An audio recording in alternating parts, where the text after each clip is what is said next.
and we'll see how that works. Thank you so much. Okay. Now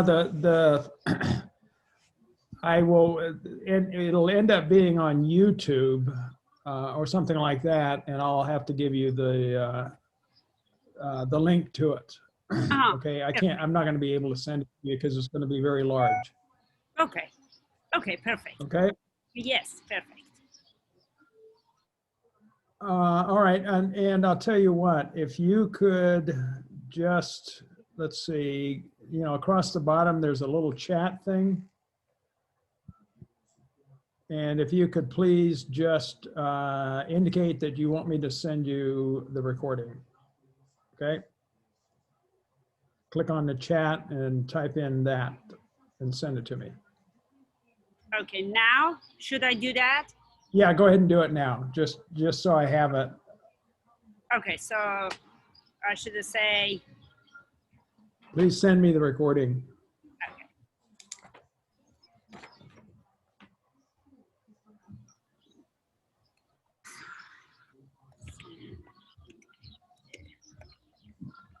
All right. So here's what I'm going to do. I am going to, I'm going to go over some selected test one review homework problems, okay? And since I can't go, there's not gonna be enough time to go over all the problems, there's 53 of them. I selected 25 of them, and those 25 will cover all of the concepts that are gonna be on test one, okay?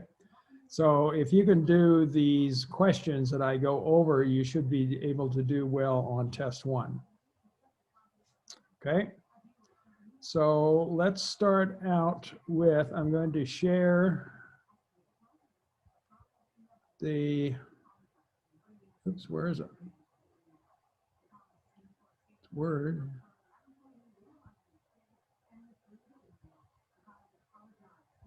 Hang on a second here. Well, let me make sure I even got it open.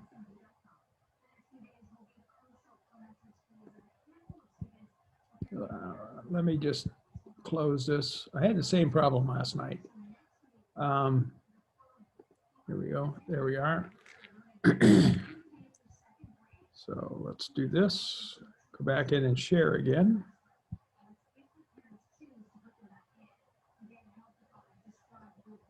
And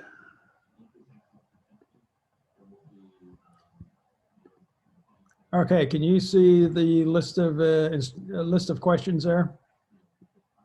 Everybody see that? Yes. Okay, good. All right, so I'm going to start out with basically I've got a red X by each one of the ones that I've done because I did them before, and then I'm doing a similar exercise, and I'm choosing to select or to keep the exercise, the new exercise, which means it's undone. So that's why I get the red X. So don't worry about the fact that there's a red X there. All right, let's look at number 2. Okay, this is chapter 2, or I'm sorry, chapter 1 material. We're going to determine whether the given value is a statistic or a parameter. Remember that we've got a population from which we draw a sample, and if we were to calculate something for the entire population, we would be calculating a parameter. But if we're calculating something for the sample, we're going to be calculating a statistic. So we have to figure out if what we're asked about is from a population or a sample, okay? All right, a homeowner measured the voltage supplied to his home on a random sample of 33 days, and the average value is 104.3 volts. So this average of 104.3, is that going to be a statistic or is it going to be a parameter? And why? Would you repeat that again, the question? Well, it's a homeowner measured the voltage supplied to his home on a random sample of 33 days, and the average or mean value is 104.3 volts. The question, you're being asked to do is determine whether the given value is a statistic or a parameter. In other words, that average of 104.3 volts, is that a statistic or a parameter? 103. I think it's a statistic Okay, and why? because it's not the whole population. It's just the sum of the. It's sum Well, of. you got a key word here for you have the word sample in here. It's from a sample, so we know we're calculating from a sample, which means what we calculate is a statistic. Yes, yeah. So it's either going to be B or C. The given value is a statistic for the year because the data collected represents a population. No, it represents a sample, and that's what C says. So C is going to be our correct answer. Agreed? Excuse me, on my screen, I just see a list of the questions. I don't see like the actual question. Do you, Ellie, do you see? No, I haven't. I don't see the. I see list of question. I don't see the exact question. Okay, let me go back here and let's do this. How about now? Okay, now I see it. Okay. So anyway, we've got a sample of 33 days or voltage measurements on a sample of 33 days. And we do an average. And since it's a sample, the average that we calculate is a statistic. Okay. Mhm. So you need to be able to distinguish if you're asked to determine if a given value is a statistic or a parameter. You got to figure out if it was calculated from a population or calculated from a sample. And if it was calculated from the population, it's going to be a parameter. If it's calculated from a sample, it's going to be a statistic.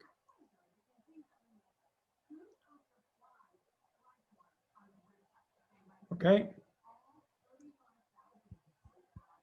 I'm going to check my answer. And it is correct. And we'll move on to the next question, which is going to be number 4. So I'm going to go over to number 4. Oops. Number 4. Okay.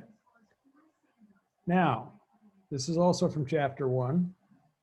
Determine whether the variable is qualitative or quantitative. What's the difference between qualitative or quantitative?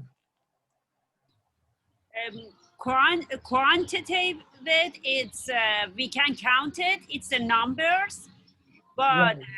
qualitative is non-number.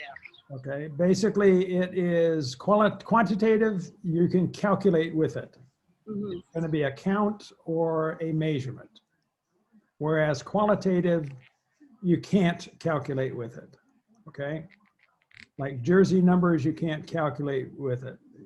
Names of or ice cream flavors, you can't count with those or calculate with those. So what we're going to determine whether it's qualitative or quantitative is the population of a country of origin.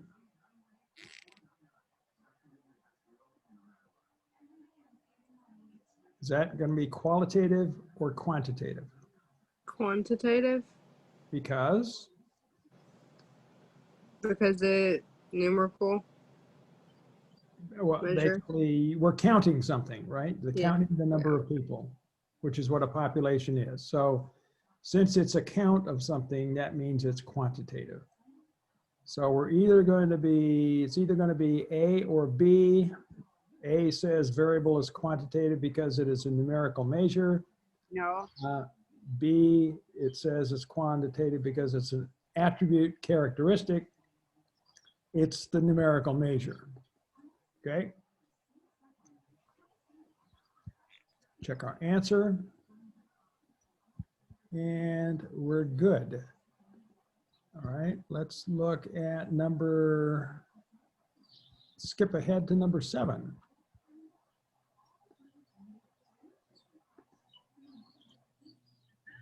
All right. Determine whether the value is from a discrete or continuous data set. Is the volume of gravel in a pile is 12 cubic feet. So is that 12 cubic feet from a discrete quantity set or a continuous quantity set? Discrete. Is it discrete? Mhm. And why would it be discrete? Because we can count them with numbers. Well, actually, when you're dealing with volume, when you're counting, it's going to be how many. Yes. If we were asked to count all of the grains of gravel, that would be discrete, because you can't have 1.5 grains of gravel. Okay. Mhm. But for volume, which is how much three-dimensional space that this gravel takes up, it could take up a half a cubic foot. It could take up a quarter of a cubic foot. It could take up, say, 11.638543 cubic feet. But the thing is, if we're dealing with volume, it's a measurement. And because it's a measurement, that means it's continuous. Continuous. Counts are discrete, measurements are continuous. Time is continuous. Volume is continuous. Distance is continuous. The number of leaves on a tree is discrete. But that's the difference between discrete and continuous. If what we're looking at is a measurement, then if you can identify how it can be counted, how can the volume of gravel be counted, what things are being counted, then you would be able to say it's discrete. But in this situation, volume is not something that we're counting. Volume is something we're measuring. So this should be continuous. Let's do a check. And it is.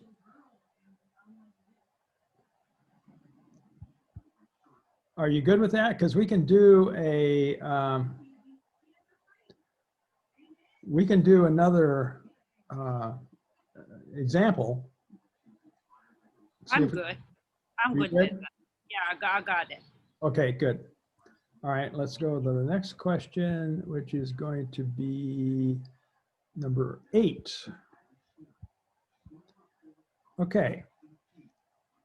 Here we have a frequency distribution table, and the classes are ages 20 to 23, 24 to 27, etc. And we have a frequency for each class, 30 for the first class of 20 to 23. And we want to, first of all, find the class width.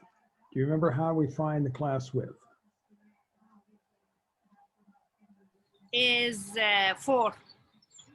Okay, and how did you find that? The first number of each row. So Okay. I minus each of them. Like I minus 24 minus 20, that would be 4.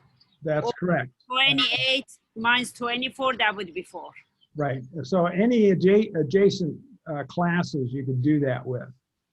but typically we do it with the first two classes. The second lower class limit, which is 24, minus the first lower class limit, which is 20, gives us a class width of 4. Okay. Now, how many individuals are included in this table?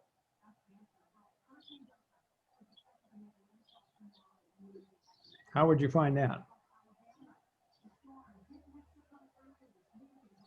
By adding all of the frequencies, the sum of the frequency. No, that's right. You're going to add or do the sum of the frequencies. That is the count of everybody who's included in this table. 30 people are included in first class, 36 in the second, etc. So we're going to add those numbers up. And what do we get?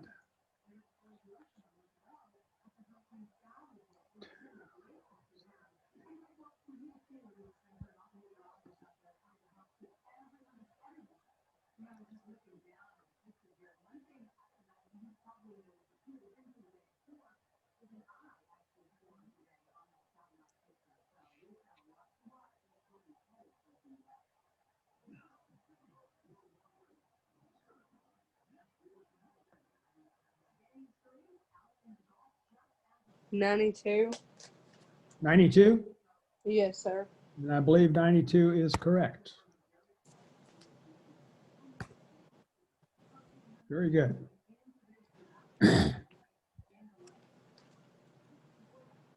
And so let's go to the next question, which is we're going to be looking at question 10.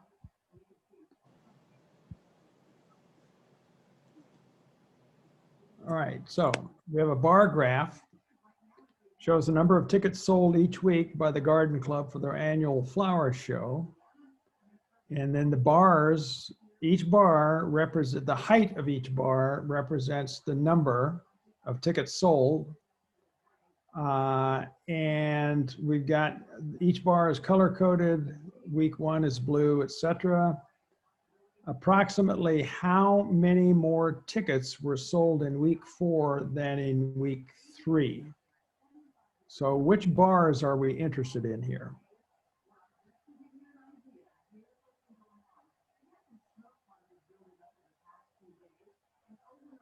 Week 3 and 4.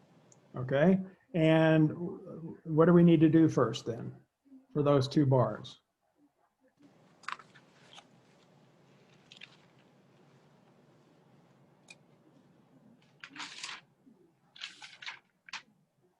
We have to minus each other. Right, but first thing we have to do is find out how many each week are in each of those 2 weeks. So for the yellow week 4, how many people does that represent? Like Or 59. tickets does that represent? Like 59. Looks like 59. And then week 3, how many there? 30. Okay, so like Ellie said, we're going to do 59 minus 30. And that looks like 29 to me. 29. Okay, so let's do that. Check the answer, and voila, so far we're spot on. Let's look at number 11. In a school survey, students showed these preferences for instructional materials. So this pie chart represents all of the students who were surveyed, and the percent of the students, the proportion of the students that preferred each one of those is indicated by a pie piece. And in the box there, we have the percents or the proportions for each of the methods.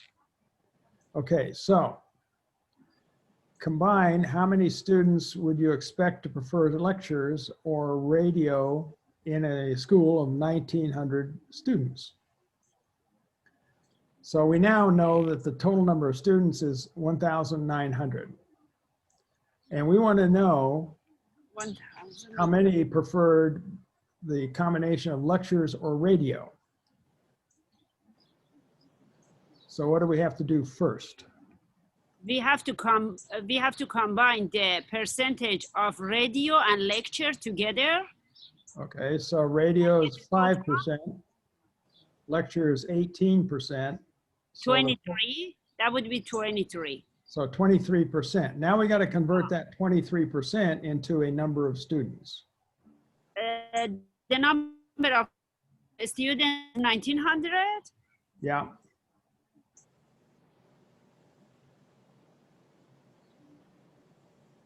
So basically we're asking, what is 23%? 437. 437. The answer is C. Okay, but yeah, basically what we're asking is, what is 23% of 1,900? Of means times, so we're going to do 0.23, which is the decimal equivalent of 23%, times 1,900, and it is 437. You okay with that, Mia? Yes. Yes. Okay, good. All right, check the answer. Should be good. And let's look at the next problem, which is number 11. Okay, now we have a frequency distribution table, and it doesn't show us the frequencies in the table, but it does give us the frequencies. Natural births randomly selected from 4 hospitals in a highly populated region occurred on the days of the week in the order of Monday through Sunday, with the frequencies being 53, 64, 72, 58, 57, 43, and 53. What we need to find is the relative frequencies for each one of these classes, for each one of these days. How do we find relative frequency? We have to add up all the frequencies together, and then each one divided to the total of the frequency. So we're going to take each frequency and divide it by the total of the frequencies. Yes, yeah, And and then- that gives us a percentage of frequency. So what's the total here? The total, let me see. 400. How many? 400. Okay, 400 exactly. Let's see, 6, 13, 21, 22, 3, 9, 27. Yeah, looks like, okay, 400. So the first relative frequency then is what? We're gonna do 2 decimal places. 53 divided to 400, that would be 117.13. 117. 117. No, I think it's 13.25, right? I'm tending to agree with Mia. 13.25, you said? Yes, sir. So, and basically what all we would do here is, oops. Oh, yes, yeah. Point Yeah, zero. so we're gonna do 53. Oh, hang on a second. Let me get, all right, so we got 53 divided by 400. And then we're gonna multiply that by 100 to get the percent. Uh-huh. And so Right. basically it's gonna be 13.25%. 25%. Yeah. Then we gotta do the same thing for each of these others. Mhm. So 64 divided by 400.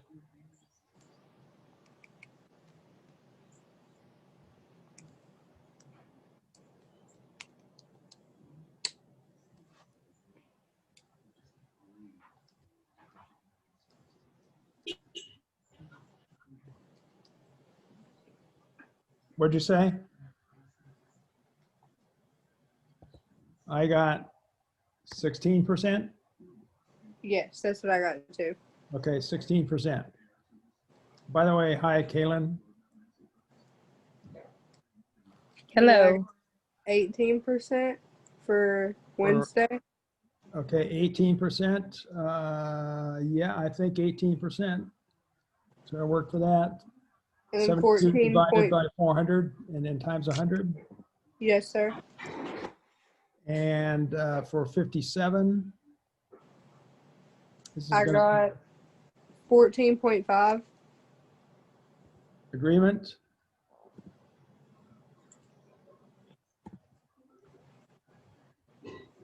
And oops, that was 50. I'm sorry, 58 was 14.5. What's 57?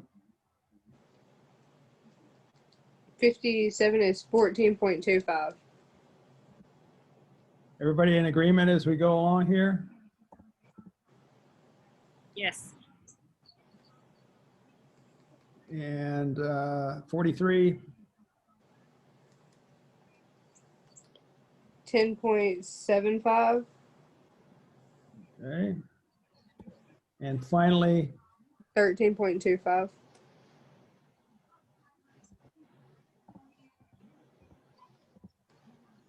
okay, here comes the big reveal. Yes. Very good. Now, one more part to this. If they define what substantially different is here, frequencies will be substantially different if any frequency is at least twice any other frequency. So let's say the largest frequency, which we had, was 18%. Is it more than twice as big as any of the others? No.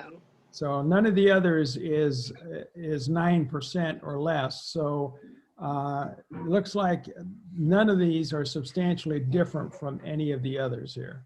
So the answer would be no. Okay, here I just didn't get that. Okay, you said 18 is not bigger than the what others? A frequency, or any frequency that is more than twice any other frequency is going to be substantially Okay. different. Okay. So if in this particular situation, if I had, let me go annotate here. If I had, let's say that Monday was 15%,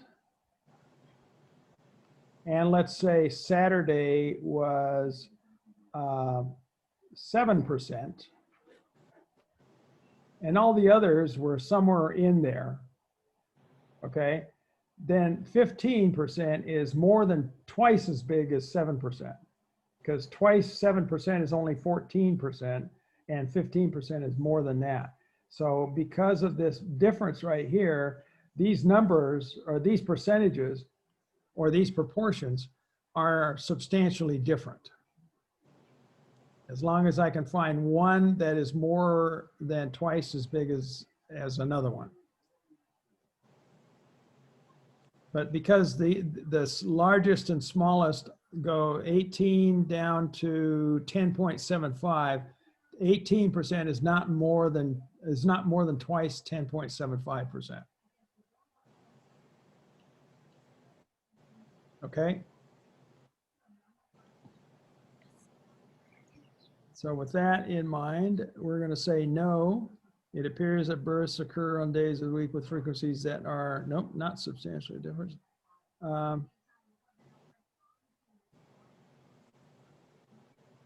Well, let's look at the wording of the question. Does it appear that these births occur on days of the week? Let me collapse this thing here. No, it won't collapse.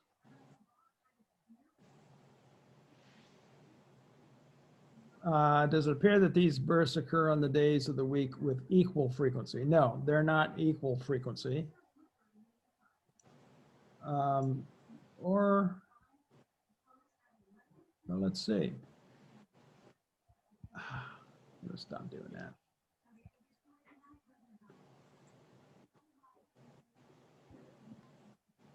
Okay, and let's just stop doing that. All right, let's take a peek at this.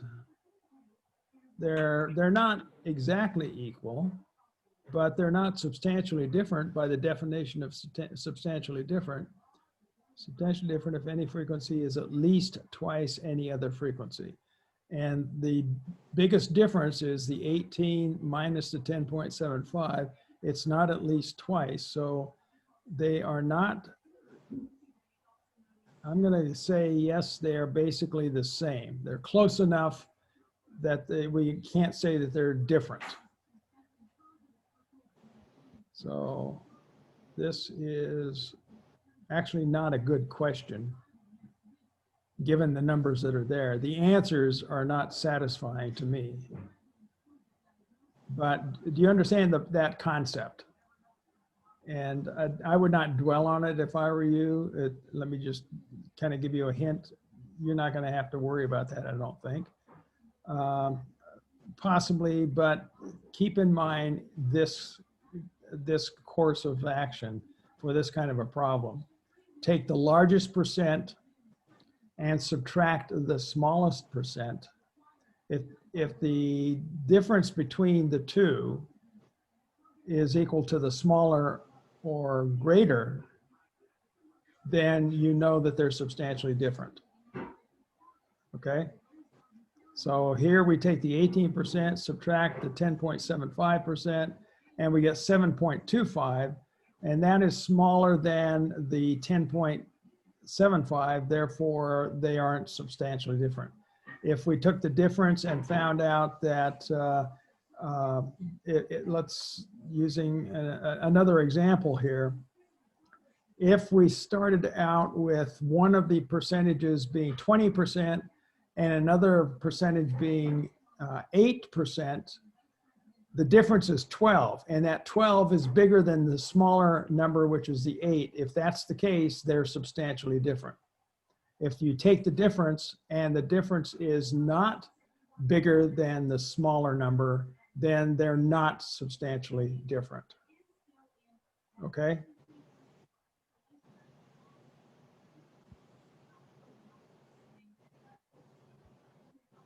Any questions on that?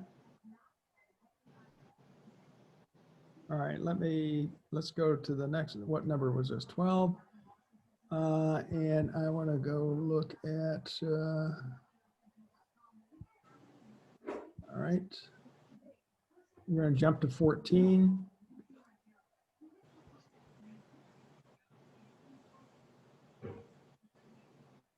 Okay. In all sections of a statistics course, there were 26 A's, 60 B's, 50 C's, 40 D's, 24 F's. Select the pie graph with the choices below that correctly represents these scores. So what we're going to do here is we got to figure out, because each pie piece tells us what proportion or what percent of the total that the A's or B's or C's or D's or F's are. So we got to figure out what those percentages are. What's 26 as a percent of the total of all of these? What is the total?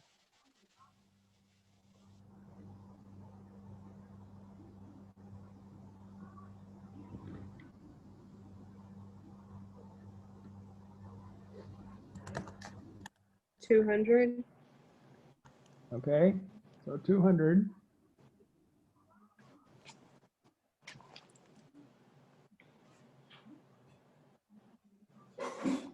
And so what percent then is 26? We got to convert that 26 to a percent. It's 26 out of, 0.26. I'm sorry, what, point what? Is it 0.26? No, 26 out of 200. 13. So we got to divide 26 divided by 200. 13. Okay, and then Point make it a percent, so 13%.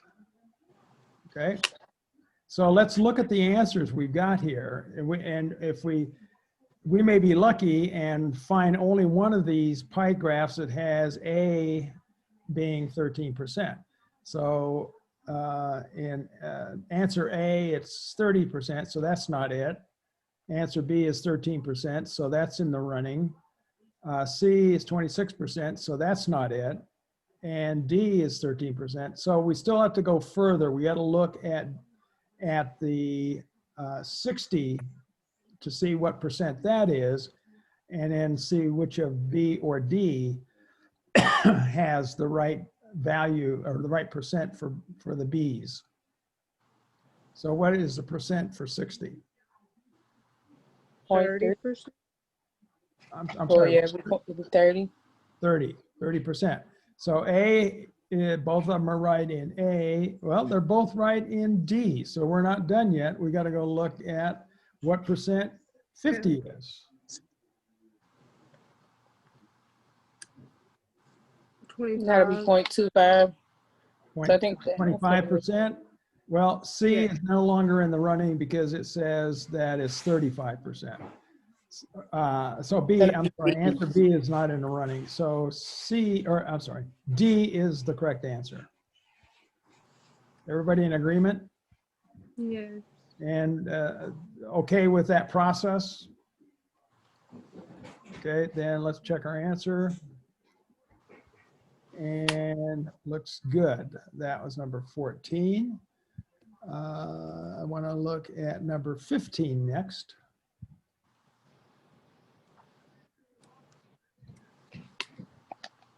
Okay, the following is a weight of 18 puppies in pounds seen by a local vet. What would be the best measure of center?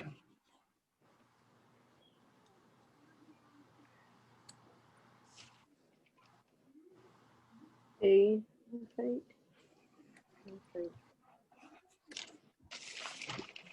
What did you say? Mia? I think it's B. B? How about anybody else have that or agree with that? Everybody agree with B? So tell me why, Mia, that B is the correct answer. Because it has an outlier of 45. Okay, 45 is way bigger than the rest of them. Everything else is between, what, 13 and 18. And then the next one outside that is 45, which is more than twice the next biggest one. So that's an outlier. And since there's an outlier, we're going to choose the median. If there were no outlier, we would choose the mean. Everybody agree with that? Okay. Check the answer. All right. Next question. That was 14. Sorry, I've got to come back in and do this again.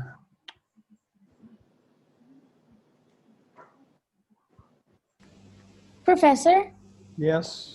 I have a question. Is the test due tonight or tomorrow night? Because on my stat lab, I believe it said it was due tonight.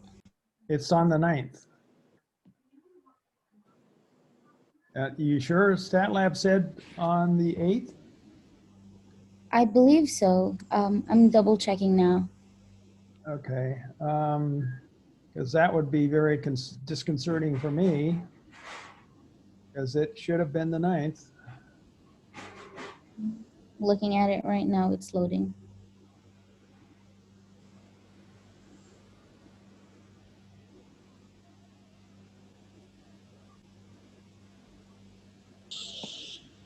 Yes, you're right. I'm sorry. Okay, it is on the 8th. Okay. It's on the 9th. I'm sorry, 9th. Yes, Okay, that makes me feel better. me too. Okay. 1, 2, 3, 4.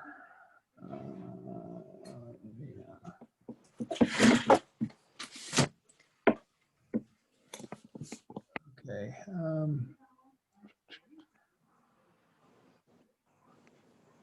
All right. I want to do that was 14 we just did. Let's look at number 15. I just joined. Where are we? we're looking at problems in the test one review homework. Okay. Okay, I'm in the quiz and I jumped in because I just wanted to make sure, and I don't know how to address this eventually, but how to make sure I'm doing question 8 correct in the quiz. Oh, in the quiz? Okay, Yeah, I'll what's tell you what, hold that question, and after I get through with okay? these questions, I'll go to number 8 in the quiz, okay? Okay, perfect. And then so we're in the review then. I'm sorry. The homework, review homework. Okay, got it. Okay. And I'm looking right now at number 15, but I've got to get it on the screen here. I've got to share this. So let me get back to the, all right. Share screen, number 15. Okay.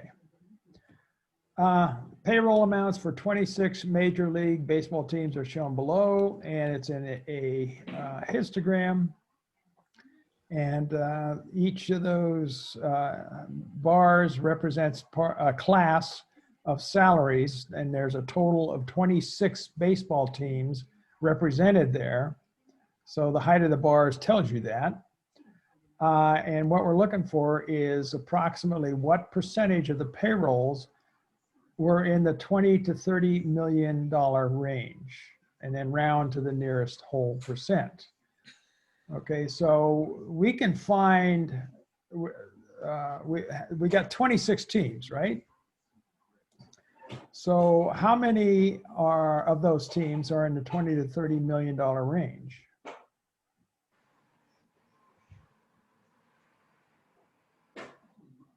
$10. 10. Yeah. It's the height of the green bar. I thought it was D. What is the proportion, or what percent of the 26 is 10? 38. 38%? 10 divided by 26? Yeah. Yeah, rounded to the, or is it exactly 38, or is it rounded to 38? I think, well, it's 0.3846. Okay. So rounded to 38%. Agreements? Let's check it and see. And that is correct.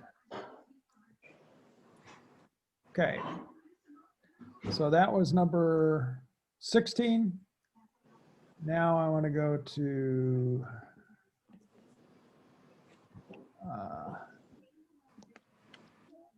skip ahead to 19.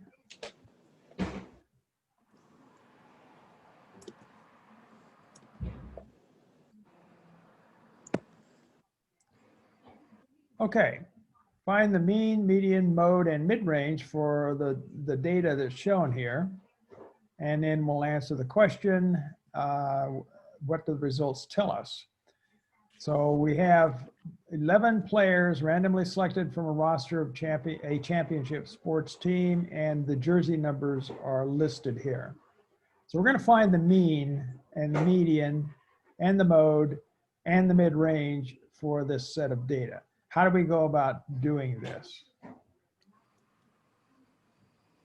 We could do this by hand using the formulas for the mean. We put all of them into calculator, and then stats, and then enter, and then we go to number 1,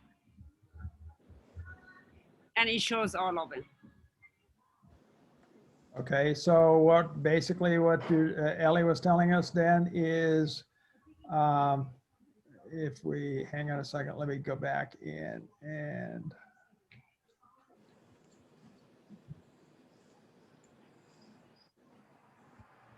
look at the calculator.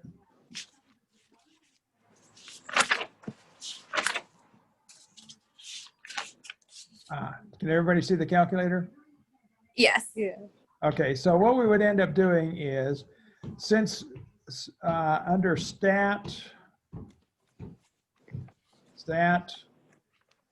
well, first of all, we put the data into a list.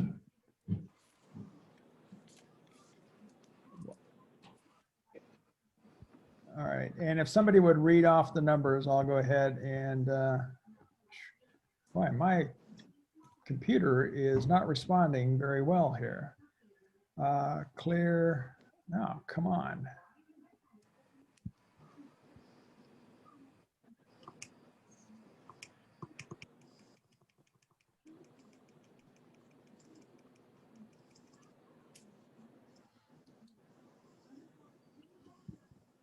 I may not be able to do this.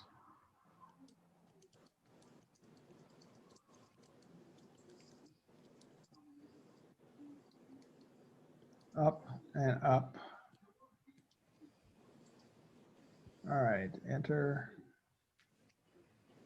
Now, tell you what I'm going to do. I'm going to stop sharing this, come back, and I've got to reopen my calculator because it is seriously screwed up.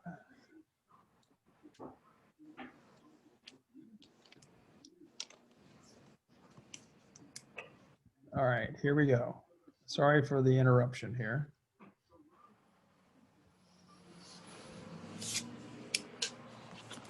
So, but basically what Ellie was telling us is first we put the data into a list. And once we have it in a list, there are functions on the calculator that allow us to find certain statistics for that list. And we can find several of them in OneVar stats. And in particular, two of them that we're looking for are in there. And one of them is called the mean and the other one's called the median. And then we can find the other two very easily. But all right, let me share this now. I think it's back.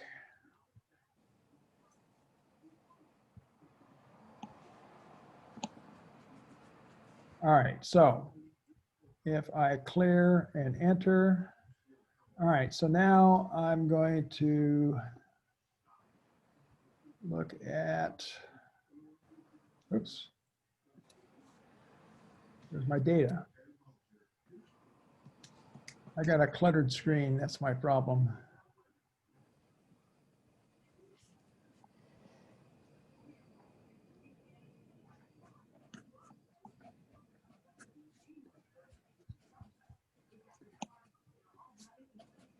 All right, so I'm going to put in the numbers 9,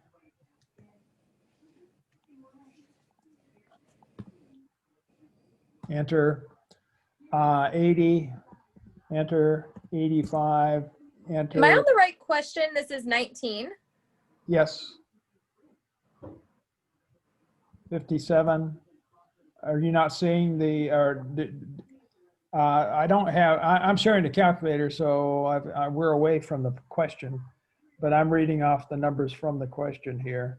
The question or the Kind of numbers I have. different. Yeah. This is in the review homework for test one, right? I have 23, 3, 66, 44. Ah, And so okay. I am looking at a similar exercise. So it's Okay. different numbers. okay, got it. So 9, 80, 85, 57, 81, 74, 43, 33, 94, 46, and 48. So a total of 11 numbers, 2, 4, 6, 8, 10, 11. Okay. So once we have those in there, I'm going to do second mode to get away from there. And then I'm going to go back to stat, right arrow to calc, do OneVar stats. And I've got Stat Wizard turned on here. If you didn't, all you would do is see OneVar stats, and then you would type in second one to get L1 in there. Or if you see this under list, you would type in L1 and go down to calculate. There isn't, you're not going to be using a frequency list here, and hit enter. And we get 59.09 as the mean, and the median is farther down here. It's third from the bottom, and it's 57. So 5909 and 57 are going to be the mean and the median. 5909, I got to remember that because I have such a short attention span here. Okay, so 5909, oh, it wants one decimal place, so 59.1. Okay, hit enter. And everybody okay with how we get, how to put the data into a list, and also how to find one bar stats? Because there's So several. what did you, I'm sorry. I think I'm just stuck on why our questions are so different, but I'm in the exact same. Mine looks just like yours. 3.1, or excuse me, 315. See how it says 3.1.5? Right. But Why are it's, the, it's a similar question. Everything that is 315 so then is I was same confused. question with different numbers. I was confused on how we found the mean. I was trying to listen, and I'm sorry, I got lost because I was looking at my numbers. So I'm like, I'm really thrown off. Can you go Well, back to your calculator?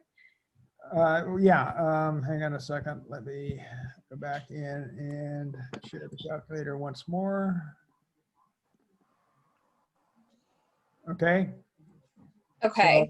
So if we did stat and I'm sorry, stat and enter, we would see these numbers, the Yes. numbers that I have. You would put in your numbers, obviously. Right. I'm already at my one bar stats. I'm just, Okay. I get the median, but the mean is supposed to be It's the X bar, the first one, first the number. first, okay, okay. Ugh. The key ones that you're going to look for in one bar stats Okay. is X bar, which is the mean, Okay. and SX, which is the standard deviation, and then MED, which is the median. Okay. Those are the only ones you're going to get out of one bar stats. Okay. Okay. And we're going to be talking about variance here in just a little bit, but not till we get to chapter 3 material. So if we do the one bar stats and tell it L1 and do the calculate, and X bar that's the number right there, X bar. Okay. Okay. That's the first one, and that's the mean. And then SX is the second important one, which is the standard deviation. And finally, median, MED, is the third most important one, okay? Okay. In this case, 57. All right, so let me get back to the problem.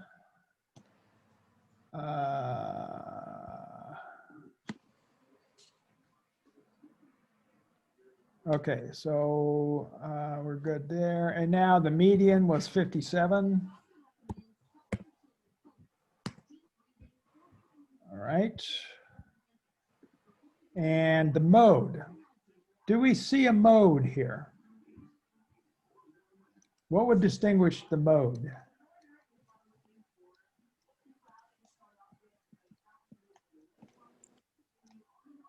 It's being repeated. Yeah, do we see anything that's repeated in there? I don't see another 9. I don't see another 80. No, there's no mode. 5, etc. So I don't think there's any mode here. So we're going to click that answer. And that is correct. There is no mode. And how about the mid-range? How do we find the mid-range? Nothing on the calculator is going to give us a mid-range. And it's The basically minimum data value and the maximum. okay.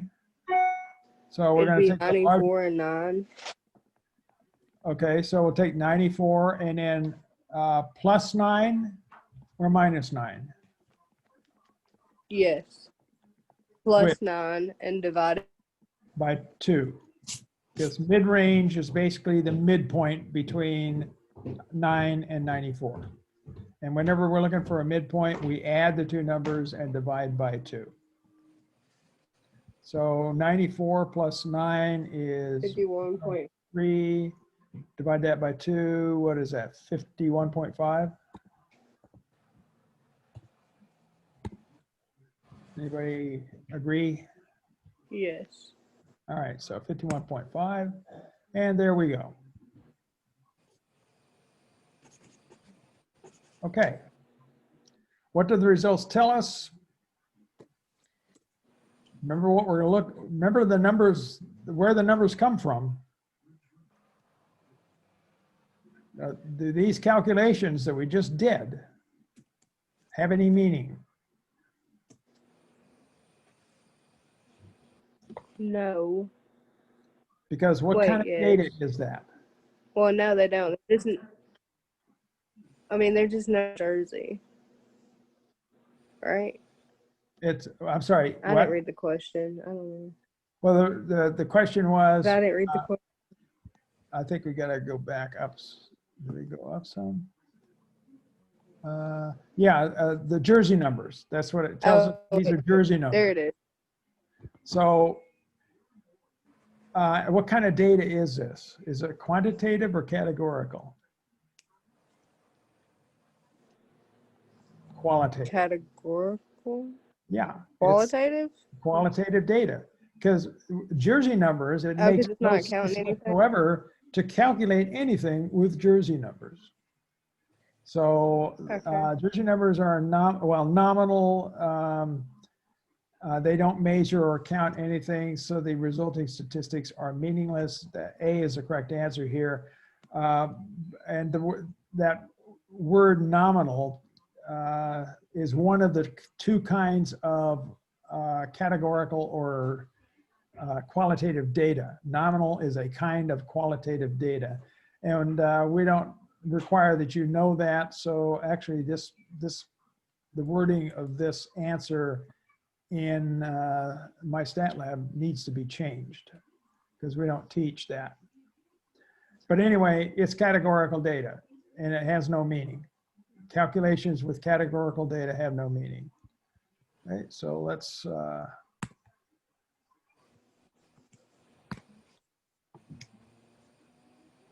to the next problem. And what am I working on next? 21. Next problem I want. All right, 100 men were asked what their favorite online bookstore was. 22 said Powell's Books, 30 said Barnes and Noble, 40 said Amazon, and the actual data values are Powell's, Barnes and Noble, and Amazon, which is categorical data. What's the mode of this survey?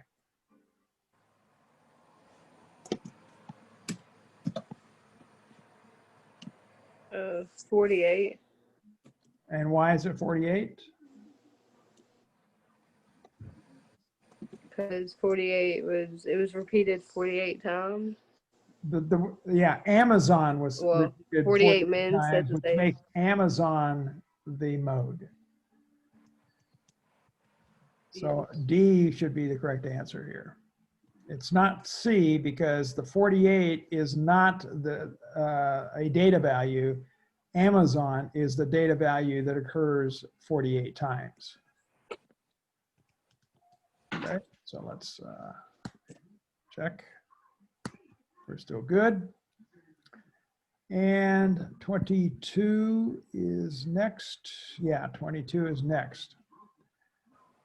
Highway speeds of 100 cars are summarized in the frequency distribution below. Find the mean speed. I will guarantee this, you will have to know how to find the mean of a frequency distribution table. And that's what this is asking. What is the mean of the frequency distribution table? How do we go about doing that?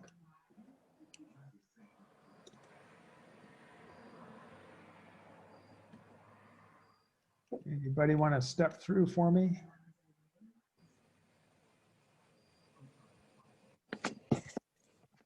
No, I need help on this one. Okay, well, let's do this. I'll tell you what I'm going to do. I'm going to annotate on this. Okay, so let me get my little, Do you have to subtract the 2 lower number class limits? to get the class width, yes, it's going to help us to have the class width. So what is the class width here?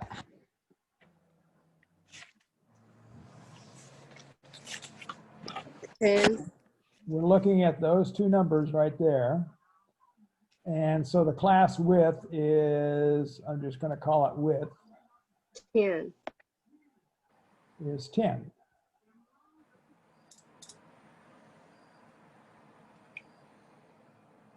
Okay, so now to find the mean of a frequency distribution table, first thing we have to do is find the midpoints. And so we need the midpoint of the first class. So I'm just going to write down midpoints. I'll abbreviate MIDPT. So what's the midpoint of the first class over here? How do we find it? You add the low numbers and then, or the 30 plus 39. Yes, the couldn't lower spit class it. limit plus the upper class limit. Yeah. So we'll do 30 plus 39 and then do what to that? Divide it by 2. Yes, so we want to find halfway between these two. So we're going to add them together and divide by 2. So we get 69 and divide that by 2 and we should get 34.5. First midpoint. Everybody, somebody want to confirm that for me?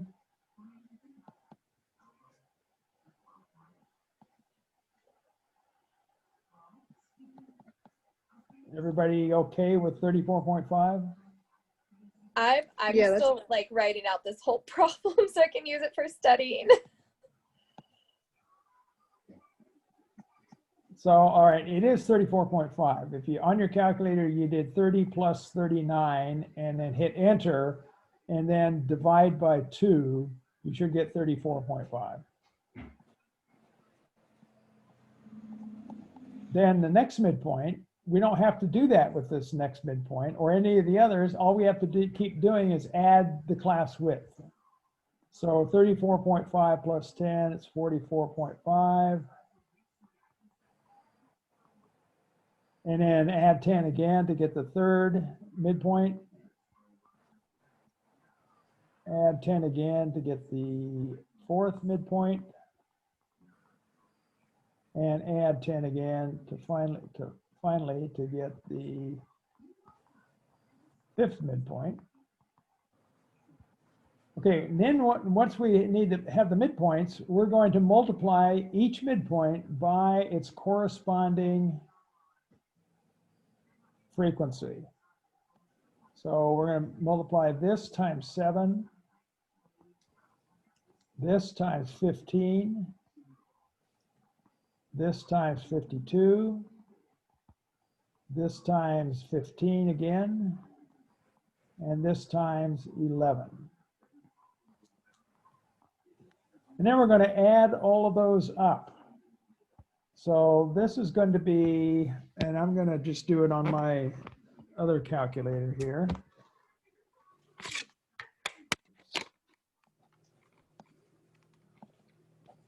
All right, so I've got 34.5 times 7, 241.5. 44.5 times 15.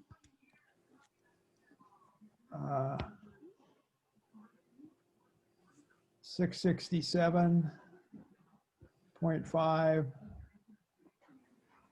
And 54.5 times 52 is 2834.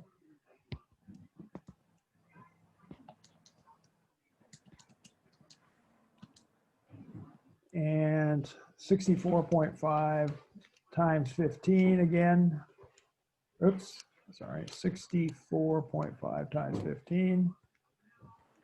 967.5. And finally, 74.5 times 11 is 819.5. Okay, so to reiterate, we find the class width because we're going to use that. Then we find each midpoint by finding the first class midpoint, adding the two numbers in that class, the lower class limit and upper class limit, and dividing by 2 to get this 34.5. Then we use the class width to get the rest of the midpoints. So once we have our midpoints, we multiply each midpoint times the corresponding frequency. And once we've got those, we're going to add these up.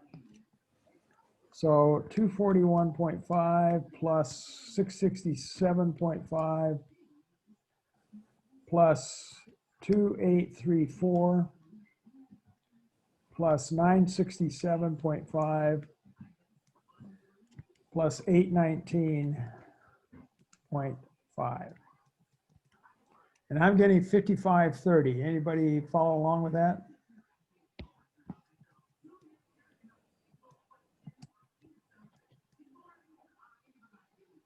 And once we have that, now we're going to divide by the total of all the frequencies. 37, 38, 48, which is 100 because it's the highway speeds of 100 cars. So we're going to divide that by 100.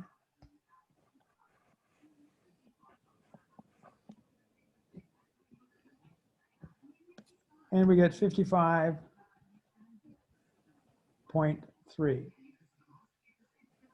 So I'm gonna briefly tell you why this works as a good estimate of the mean of frequency distribution table, the mean of this set of data. And that is this: we don't have the data to start with. If we did, we could add up the 100 numbers and divide by 100 to get the mean, the true mean. All we have is the fact that 7 of those numbers are somewhere between 30 and 39, 15 are somewhere between 40 and 49, and so on. So what we're going to do is estimate each of those numbers, all 100 numbers. We're going to give them an estimated value, and that estimated value is going to be the midpoint of the class they're in. So we're going to have 7 numbers that are 34.5, and 15 numbers that are 44.5, and so on. Then we add those estimated numbers up, which is what we end up with right here, this 5,530. That's the total of all these estimated numbers. And then we're going to take that estimated total and divide by the number of values, and that will give us our estimated mean. But you will have to know how to do this. You need to know how to find midpoints. You need to know how to find the class width. You need to know that you have to multiply each midpoint times its frequency. You need to know that you have to add up all those products. And finally, you need to know you have to divide that total by the number, by the total of the frequencies. So everybody okay with that? And you have any questions on this, on finding the mean of a frequency distribution table? And I'm not sure if I've got 55.3 one of the answers. Yes, luckily I did it right. Okay. Hey. Yeah? No.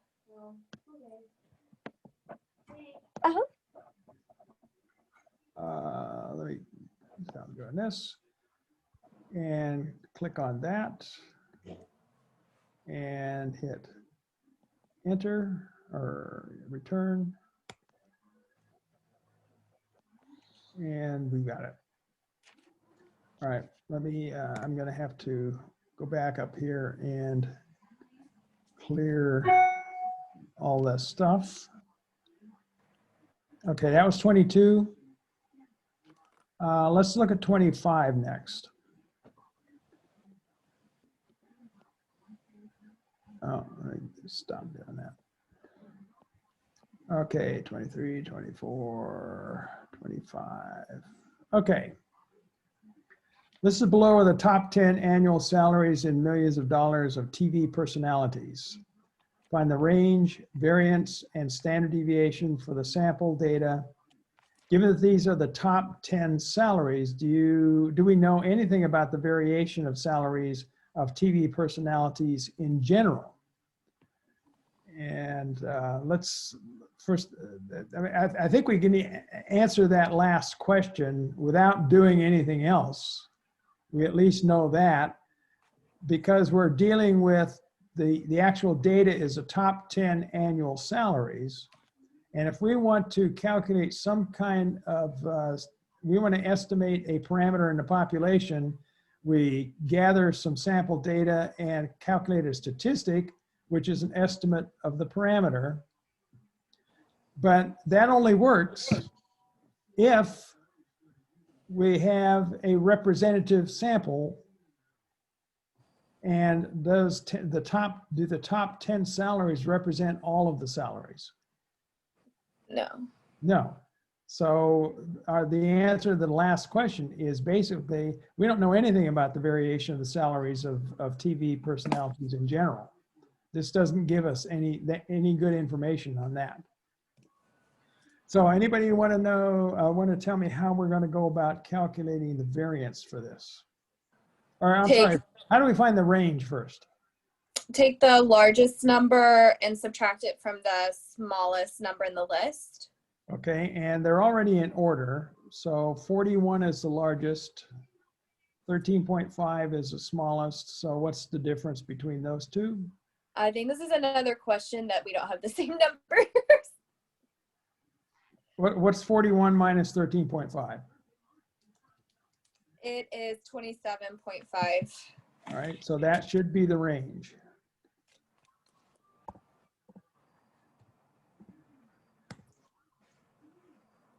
Is this where, will we also put this in a list? Yes, because using the formula to find the variance is going to be painstakingly difficult. It would probably take us at least as long as it took us to do the mean of the frequency distribution table just to find the variance here. Okay. Now, when we did the one bar stats, remember I said there are three important statistics that come from that. One of them was standard deviation, that SX. If we had SX, could we find the variance from that? And how would we go about doing it?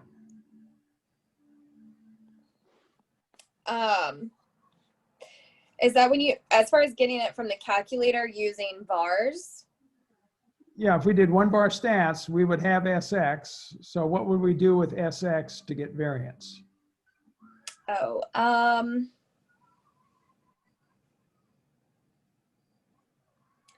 through the is that when you, I don't know, I have these shorthand notes using a calculator. Is that when you do like X square somewhere on your calculator? I feel like my notes trailed off. Actually, what I'm going to do is show you how to get each of these statistics individually, not all at once with one bar stats, but individually, okay? Okay.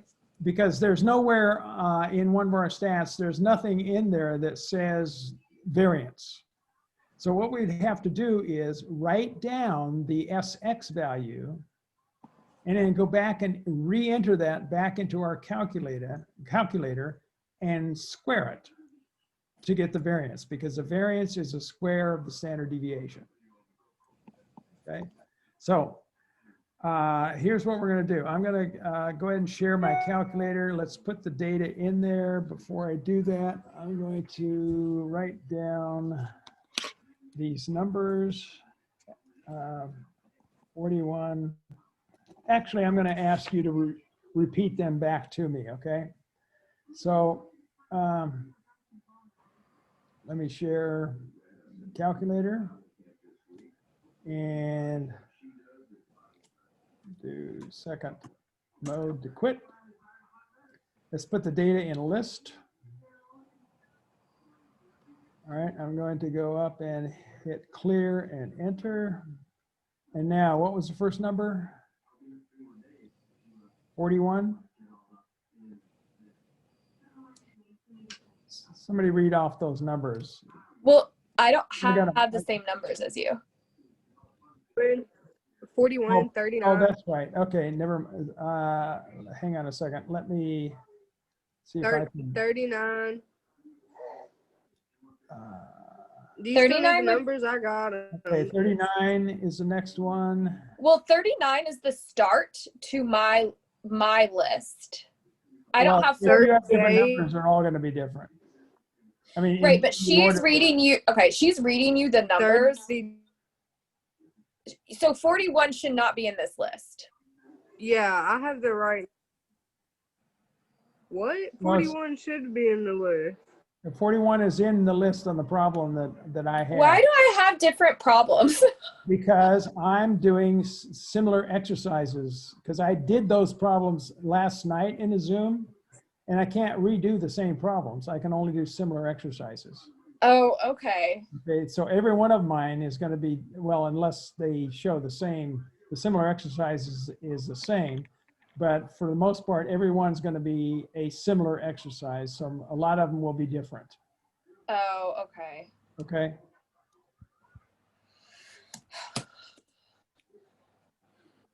(21), 18, 17, 15. Put that in there. Delete. 17. Did I get that yet? No. Okay, 15,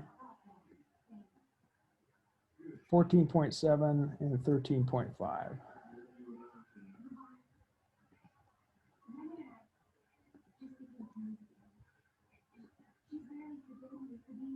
Okay, should have 10 numbers, 2, 4, 6, 8, 2, 4, 6, 8, 10. All right. I'm going to get out of here by doing second mode. Now, here's what's different than one bar stats. This is asking me for variance first, and instead of doing one bar stats and finding SX, entering it back into my calculator and squaring it to get the variance, I'm going to do this. Second stat. It brings me over to lists. And then I'm going to go to math. Second stat, right arrow to math. And you'll see a list of functions. Notice some familiar ones. Mean, median, standard deviation, and variance. The last one is variance. So what I'm going to do is find the variance of list 1. So basically, to do this, you're going to put the data into a list just as you would anyway. Then you're going to click on second and stat to get to the lists, over to the right arrow to math to get the functions of the list, and then hit number 8 for variance, number 7 for standard deviation if you wanted that. So I get 126.364. And let me go back. Is everybody okay with where I got this? Anybody have any difficulty finding it? So I would write down those steps and have them handy if you run across a problem like this on the test. Okay? Put the data in a list, get out of the list with second mode, and then do second stat, right arrow to math, number 8 for variance. Give it the list name, L1, and enter. Okay? Would you repeat that again slowly? I'm writing down. I just behind. Okay. So put the data into a list. Get out of the list by doing second mode. then do second stat,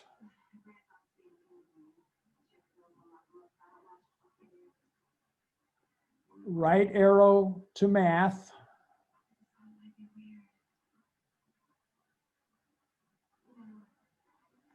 hit number 8 for variance. You said number 8? Number 8 is if I do second stat, right arrow to math, you'll see that variance is number 8. So if you just type in number 8, it'll bring up variance. And then once you do that, second one for list 1, and you don't have to close the parentheses, but I always do, and hit enter.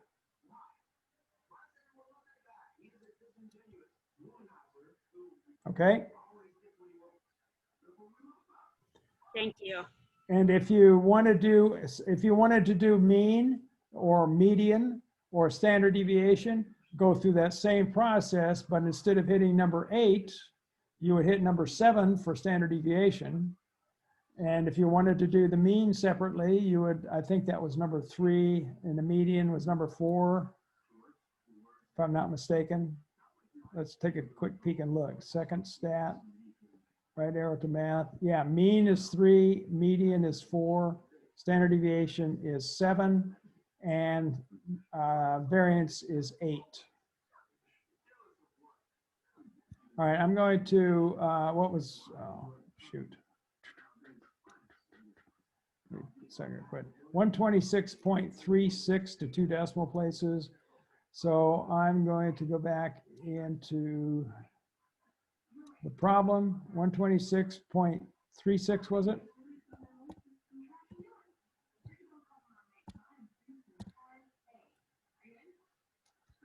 And enter. Okay, now it's asking for standard deviation. And if you were, if you wanted to go back here and do this again, we could do the same thing as we did before for variance, except instead of variance, we would do second stat, right arrow to math, and do number 7, and tell it list 1, and we get 11.24. Okay.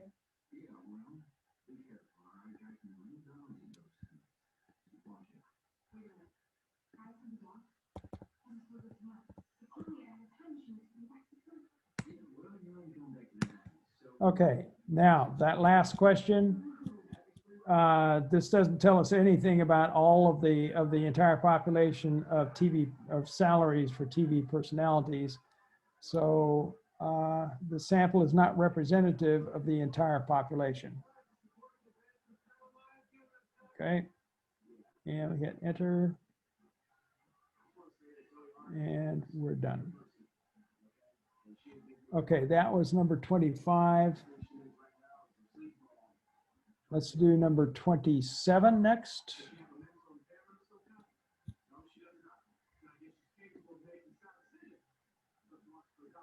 Which of the following is not true regarding standard deviation? Read over these 4 answers here and tell me which one of those is not a correct answer. And it should be really obvious.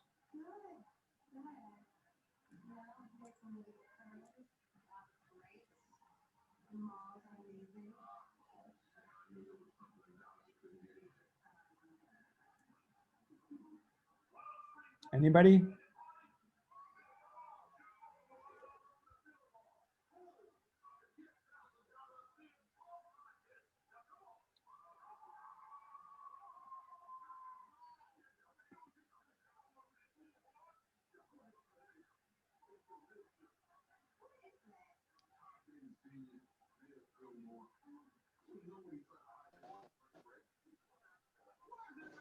B, the standard deviation is a measure of center. That's not true. That's correct. That is not true because measures of center are mean, median, mode, and mid-range.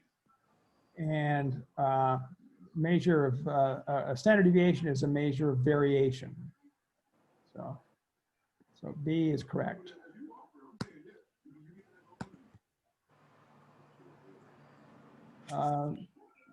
Luckily, I'm skipping this one. We're going to go jump over to now number 29 instead. Okay, find the now we're in chapter 3. Actually, we were in chapter 3, but we're still in chapter 3 with find the percentile for the data value.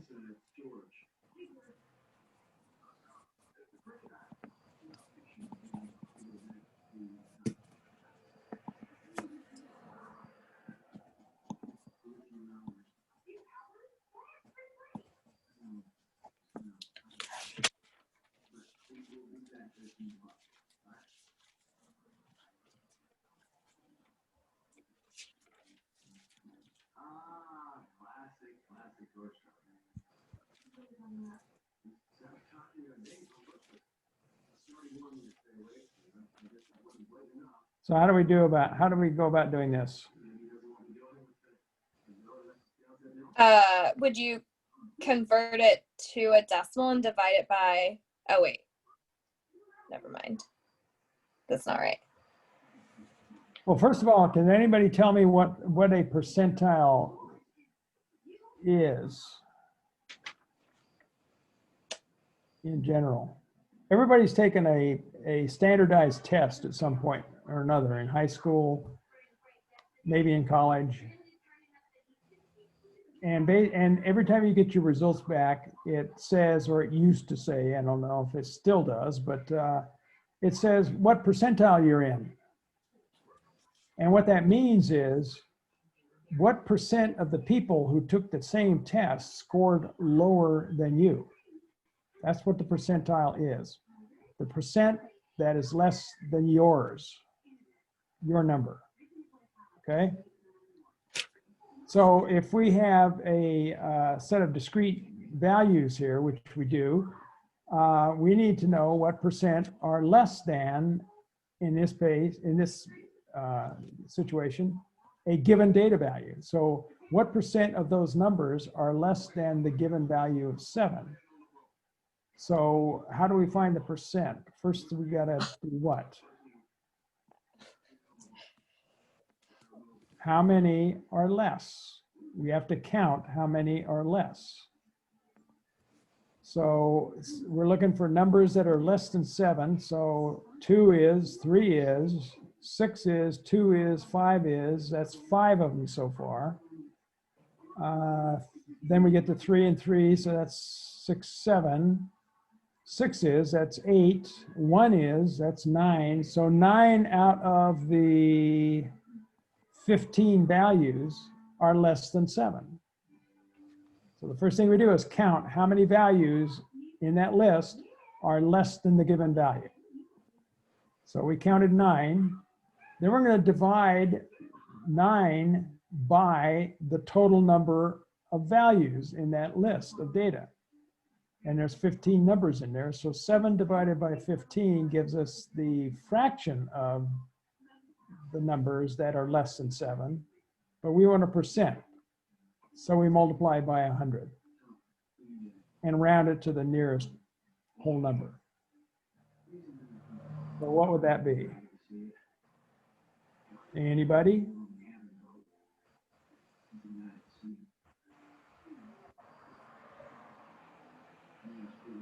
Can you repeat the question, please? Repeat the question.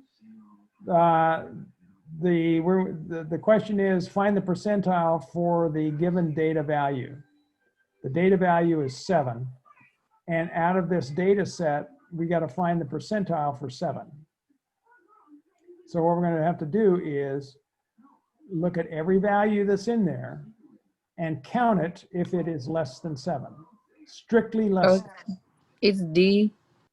D, 60, yes, because there were 9 values that were less than 7 out of 15, you get 15. 0.6. And that gives us 0.6, and times 100 is 60%. Okay, you are going to have to know how to do this. Okay, so let me check the answer, and we are good so far. Then we're looking for number 31.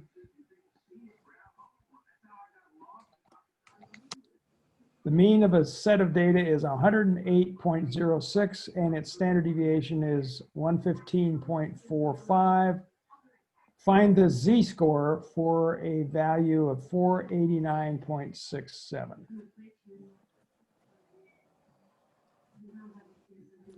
And then what I want you to do is interpret that as well. Remember when we talk about z-scores, a z-score, basically the information a z-score gives us is for a given value, the z-score tells us how many standard deviations that value is above its mean or below its mean. So if the answer, the z-score is positive, it means that that value is that many standard deviations above the mean. If the z-score is negative, it tells you that the given value is that a number of standard deviations below the mean. So basically, you're looking at the magnitude of the z-score. The positive is always positive. The magnitude of the negative, just basically ignore the negative sign. But remember that it was there. And so if we had a z-score that was 3.2 for a given value, that means that given value is 3.2 standard deviations above its mean. If we had a z-score of negative 1.8, that means that the given value is 1.8 standard deviations below the mean. Okay, so that's what's being asked here. We have a mean of a set of data of 108.06 and a standard deviation, which is 115.45. And we want to find the z-score for a value of 489.67.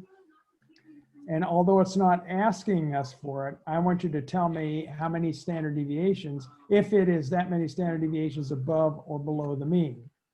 Okay. So let's look at this number. So how do we find the z-score? That's the other thing. And remember, you should have all these formulas handy when you're taking the test, so you don't have to look them up. Remember that in the content in the D2L homepage, that there is a formulas and tables handout that you should have printed out and have handy when test time comes around, or even anytime when you're doing homework or otherwise. So the formula for this, in that formulas and tables handout, the formula for z-score is in chapter 6, okay? So we're going to, the formula is this, and let me just annotate. Okay, so the formula is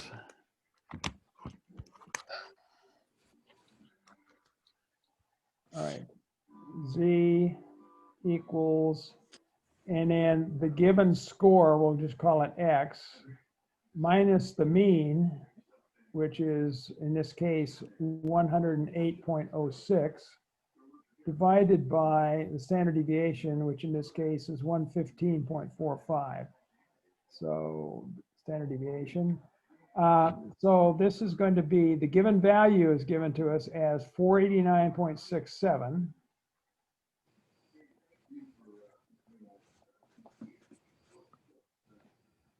Minus the mean, which is 108.06.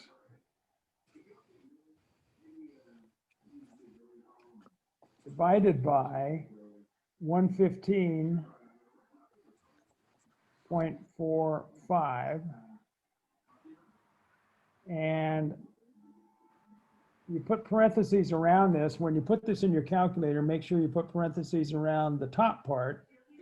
So you're going to put parentheses 489.67 minus 108.06, close the parentheses. And remember those keys are above the numbers.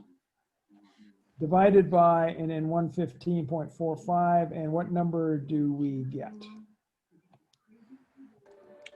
3.30, but you rounded it to 3.31. I'm sorry, 3 point what? 31. Okay, so 3.31. Oops, I don't want to do that. Don't want to notate that. So let me clear this and come back to 3.31. Okay, so let's interpret that. The 3.31. Is that, is it above the mean or below the mean?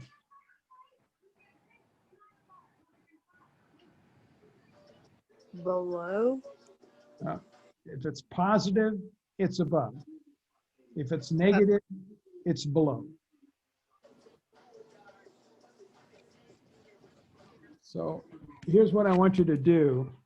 With this same mean and standard deviation, I want you to find the z-score and interpret it for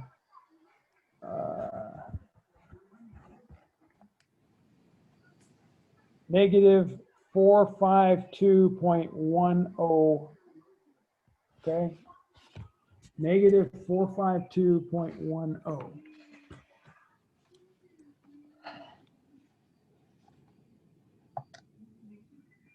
Annotate. Negative 452.10. So instead of this number right here, I want you to use this number. Find the z-score for this.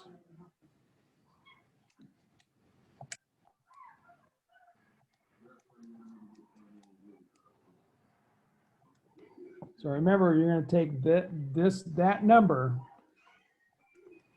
in parentheses, open parenthesis, and you're going to put in that number and use the key underneath the 3 on your calculator. And then subtract the mean. Bless you. Thank you. And then close the parenthesis after the mean, and then divide by standard deviation.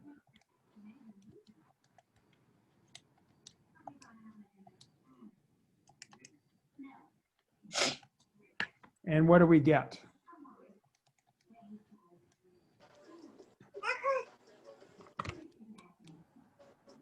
Negative 4.85. That's correct. Negative 4.85. So remember we're doing negative 452.10 minus the mean, which is 108.06. Close parenthesis, divide by 115.45. And we end up with negative 4.85. So that's the z-score right there. So how many standard deviations is this number? How many standard deviations is this number above or below its mean?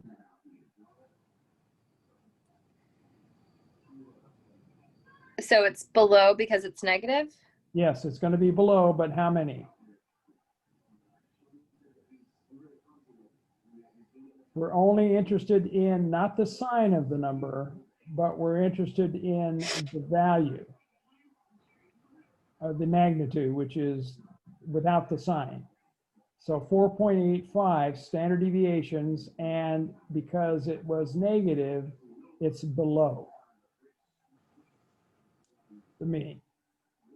You need to be able to make that interpretation. So you're going to use the formula for a given value and a given mean and a given standard deviation. You're going to have to be able to find the z-score for that value by doing the number minus the mean, divide that result by the standard deviation, and then interpret it by saying, first of all, it's this many standard deviations. And if it's positive, it's above the mean. If it's negative, it's below the mean. Okay? Questions? All right, I'm going to clear this off and check the answer. Oops, gotta stop this.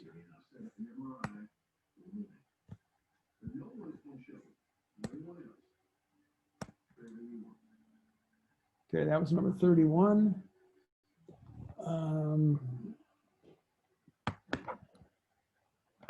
So now I need to look at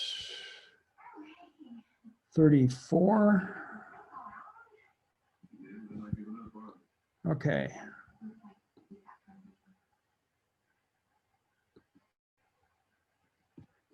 All right. Use z-scores to compare the given values. Based on sample data, newborn males have weight with a mean of 3297.6 grams and a standard deviation of 638.2 grams. Newborn females have weights with a mean of 3071.8 grams and a standard deviation of 643.5 grams. Who has the weight that is more extreme relative to the group from which they came? A male who weighs 1,600 grams or a female who weighs 1,600 grams? So for this kind of a problem, we're going to compare these two weights, 1,600 for a male and 1,600 for a female. But they're in two different populations, because for the males, they have a different mean and standard deviation, and the females have a different mean and standard deviation. So what we have to do to put them on even footing for comparison purposes, we do the z-score for both of them. So we'll take the 1,600 for the male, subtract the mean for males, and divide by the standard deviation, the result by the standard deviation for males. And then we'll do the same for the 1,600 for the female, subtract the mean for the females and divide by the mean or the standard deviation for the females. And we're going to compare those. And note what it's asking us to do in that comparison. Which is more extreme? And the key words are extreme means farther away, more extreme means farther away from the mean. Okay? If one is positive and one's negative, we got to figure out how far they are on each side. And we're only going to look at the magnitude, not the sign, but the magnitude of the z-score. Okay? So do the two z-scores. And then we'll put those two numbers in here. And then we'll compare them and see which one has a higher magnitude.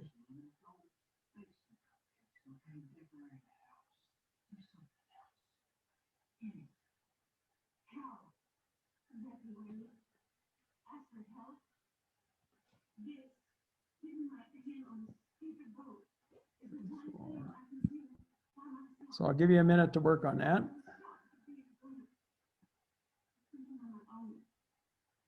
Okay. 1, 2, 3.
Anybody got them?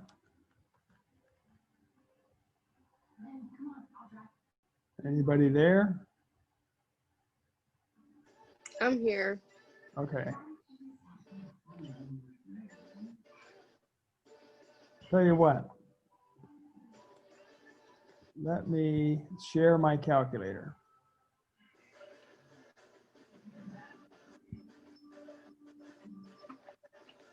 All right.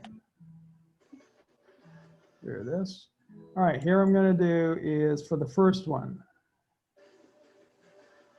Oops. I can't believe I did that.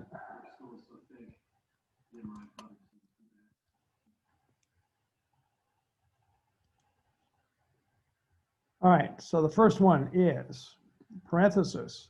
The number is 1600. This is for the males. The males, yeah. And subtract 3297.6, close parenthesis, divide by standard deviation, 638.2.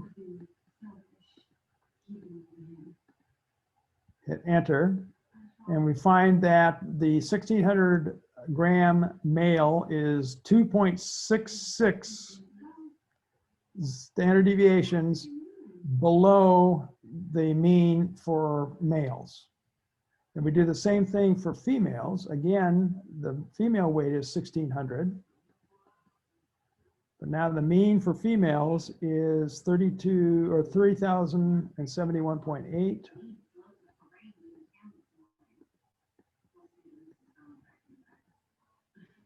Close parenthesis, divide by the standard deviation for females, 643.5. And we see that a 1600 gram female is 2.29 standard deviations below the mean for females. So now let's put those numbers in. I'm going to write them down so I've got them somewhere.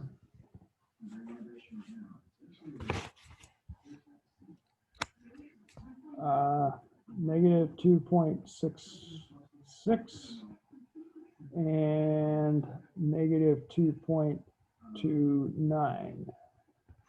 Let's see if I did it right. I'm going to go back to the problem and enter.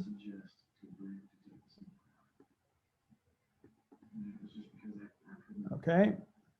Can everybody still see the problem? Yes. Okay. All right, I'm going to put these in here. So negative, or for the female first, negative 2.29.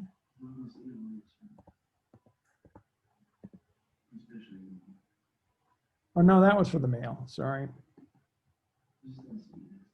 2.66. Negative 2.29. And so which one is more extreme? Which one's farther away from the mean? Well, for z-scores, the mean is 0. Okay. An interesting point is, if I had a set of data, and a large set of data, and I found the mean and standard deviation for that large set of data, and I found all of the z-scores, the z-score for each and every value in that set of data. Then I took the z-scores, it's my new sample or population. I would find the mean and standard deviation of the z-scores, the mean of the set of z-scores is going to be 0, no matter what the original population was. The standard deviation of the z-scores is going to be 1, no matter what the original the original population was. So the mean for a set of z-scores is always going to be 0, which means that this negative 2.66 is 2.66 away from the mean of 0, but it's below the 0. So this is below 2.66 below the mean. This is 2.29 below the mean. Which one's farther from the mean? The male is. Mainly because if I were to annotate this,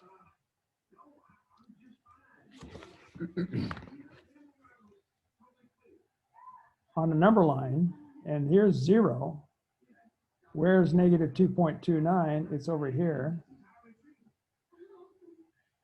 And where is negative 2.66? It's farther away. So this one is more extreme than this one. So the male weight is more extreme.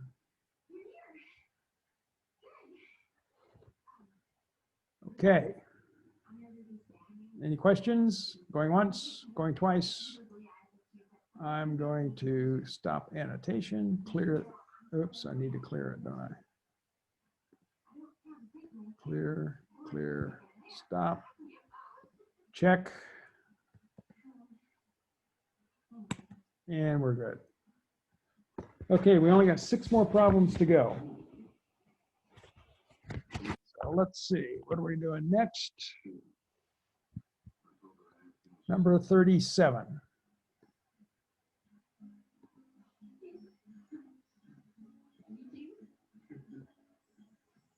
All right, certain group of women has 0.27% rate of red-green color blindness. If a woman is randomly selected, what is the probability that she does not have red-green color blindness? So we only have 2 situations here, having the color blindness or not having it. So those 2 things make up the entire population of the women. And so they are complements of each other. And so when we talk about probabilities, the probabilities of complements have to add up to 1. And we have the probability of selecting a woman and finding out that she has color blindness simply by looking at that percent. That percent is a probability, 0.27%. Okay? So since the probabilities have to add up to 1, what is and I'll annotate here as well for this problem.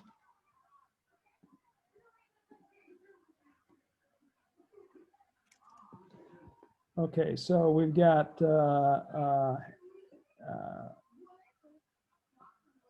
have the color blindness or don't. And the probability, this would be the event, is either have or don't, and the probability of each event, having it is 0.27%. As a decimal, that would be 0.0027.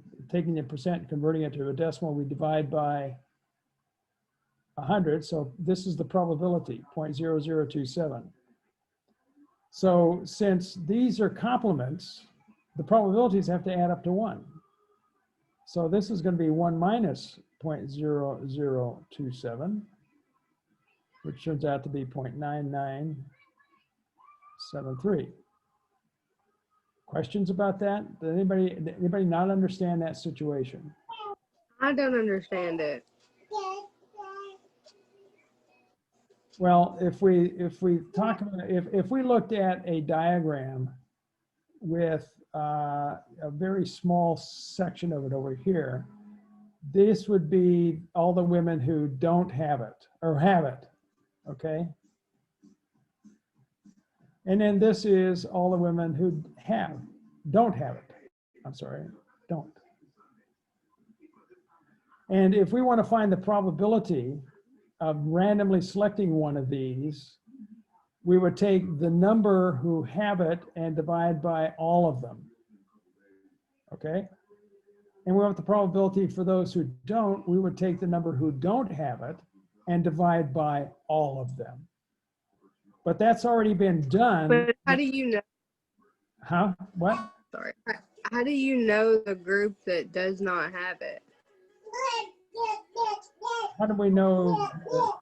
Well, we're told that that proportion of the population have it.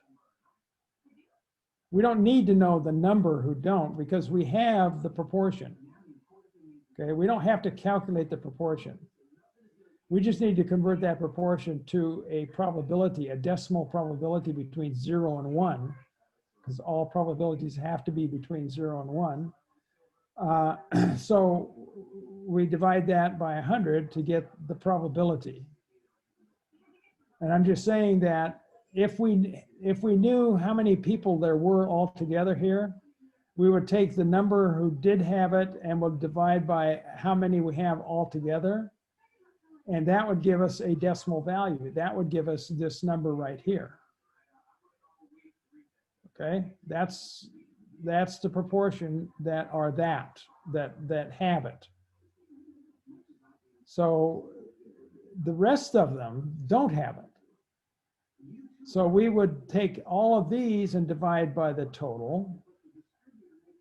And we would come up with the probability of selecting one who doesn't have it.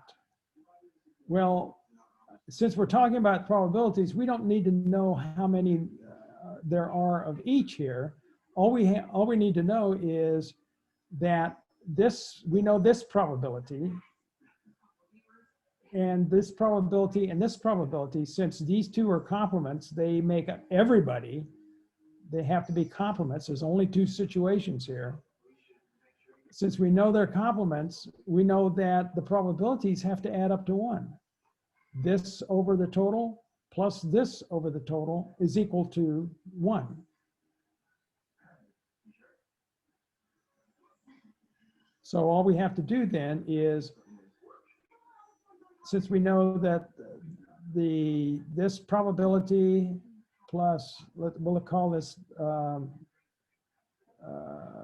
the probability of having it, so with an H here, plus the probability that they don't have it is equal to 1. And we're looking for finding what's the probability she does not have it. So we're looking for this probability right here. We already know this one. So we're going to subtract what we know from 1. 0.0027 is what we know. And so we're going to do 1 minus that to get this. By this simple, straightforward equation here. To solve this equation for this, we're going to take we want this by itself. This has been added on this side, so let's subtract it. So we'll do subtract 0.0027 from this side, and now this is gone.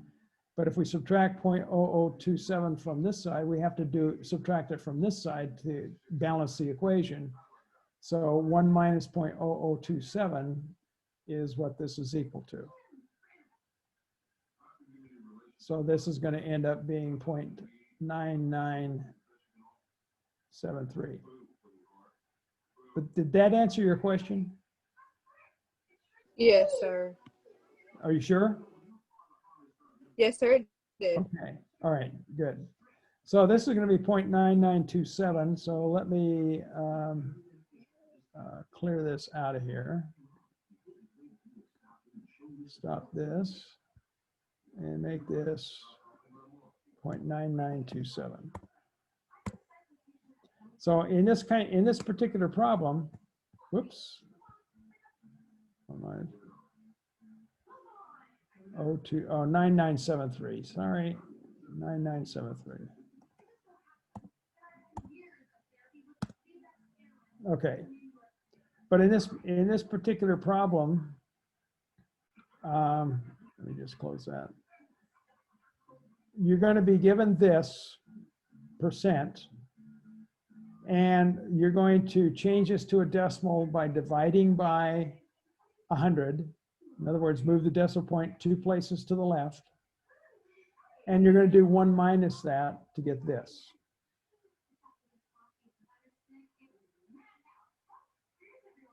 Does that process make sense?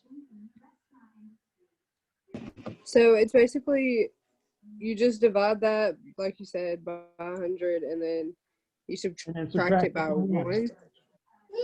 Okay.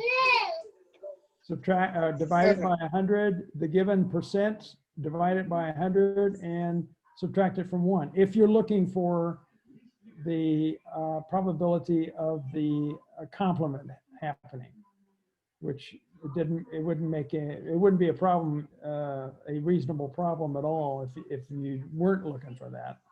So basically, divide that given percent by 100 to get a decimal, and subtract that decimal probability from 1 to get the probability of the complement.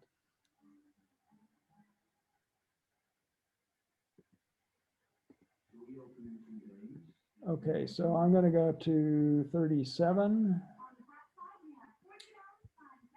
I was 37. I'm going to go to 39.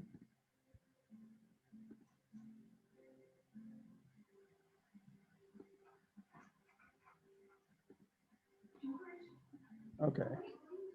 All right, here's a table. And we've got basically 4 restaurants, and we've got 2 outcomes. If we added up all these restaurants, there's that many simple events here. And then each simple event either is an accurate order or an inaccurate order. And it's either A or B or C or D. So we've got 2 pieces of information for each one of these 8 situations here. 315 people, or 315 orders were accurate, and they were from restaurant A. 40 were inaccurate, and they were from restaurant C.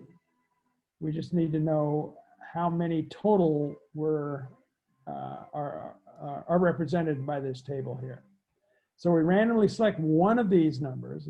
We find the probability of getting an order from restaurant A or an order that is accurate. So we want the probability that these randomly selected order was accurate or came from restaurant A. Okay.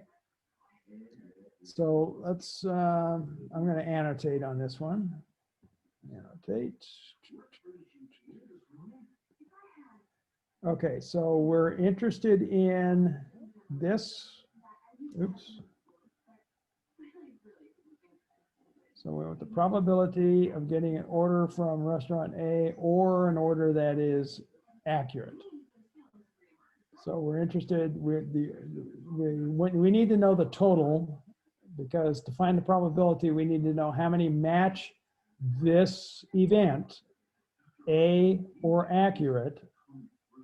And then we need to divide that by the number that match this, and divide that by the total number. So we need to add all these up. Somebody add those up for me, please.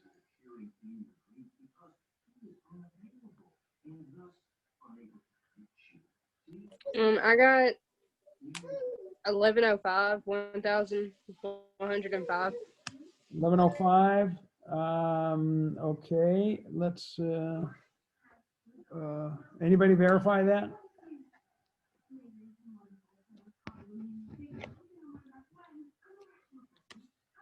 I'll verify it.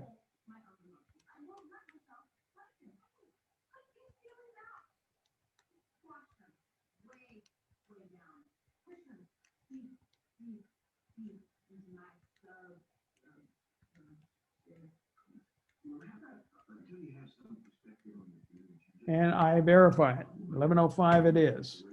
So we know that we have a total of 1105. Okay. So now we got to figure out which of these numbers here are from restaurant A or are accurate. Keyword being or here. So is the 315 from A or is it accurate? It's both. It's from A and it's accurate. How about the 279? Do I have to count that? Is it from either of these things? Is it accurate or is it from restaurant A? Well, it's in the B column, so it's not from B, or it's not from A, but is it accurate? Yeah, it's in the accurate row. So I have to include it. 234, I have to include that as well because it's in the accurate row. The 127, I have to account that because it's in the accurate row. How about the 36? It's not accurate, but it's in the A column, so I have to count it. The 54, no, it's neither one. It's in B and it's not accurate. 40 is in C and it's not accurate. 20 is in D and it's not accurate. So the ones I have to count are everyone in this row because they are accurate. I have to count everything in this column because they're from A. But the problem is when I did that, these 315 got counted twice. So I need to subtract that. So I'm going to have to add the, let me take a quick peek here.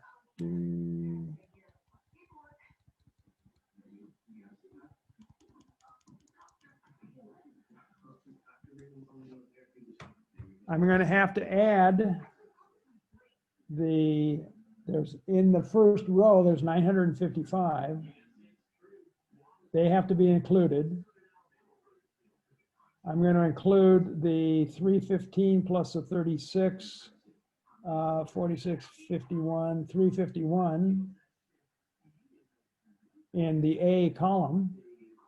So these are accurate. These are A.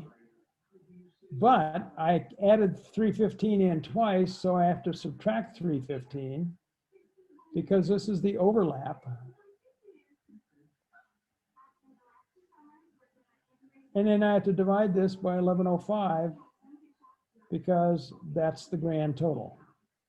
So I'm going to take the row total plus the column total minus the overlap and divide by the grand total. Okay? So what is that going to give me?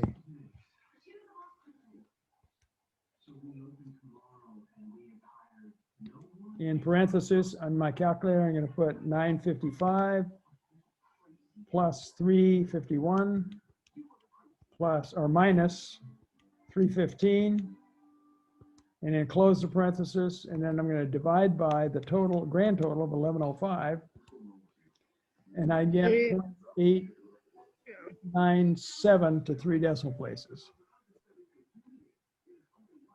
So let me do that.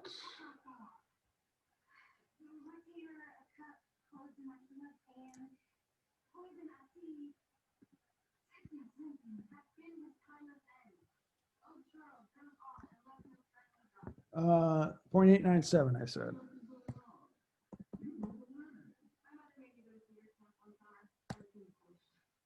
And it's correct.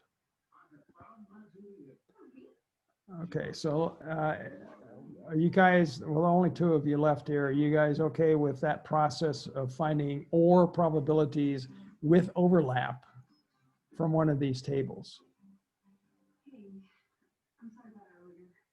Yes and no.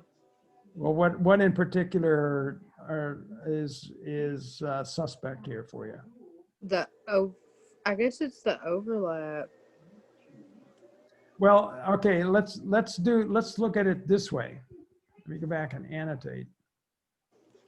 Let me use a different color. Let's use blue. All right, so the basic definition of probability says, okay, a probability of an event is equal to the number of simple events that match the event divided by the total number of simple events. Well, every number, or every individual order in this table that's represented in the table is a simple event. So we know that there are 1105 simple events. So we need to know then how many simple events match the event, which is from restaurant A, or it's accurate. So we just have to identify in here those values that match this.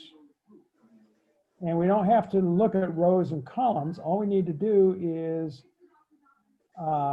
identify that 315 is in A, so and it's accurate.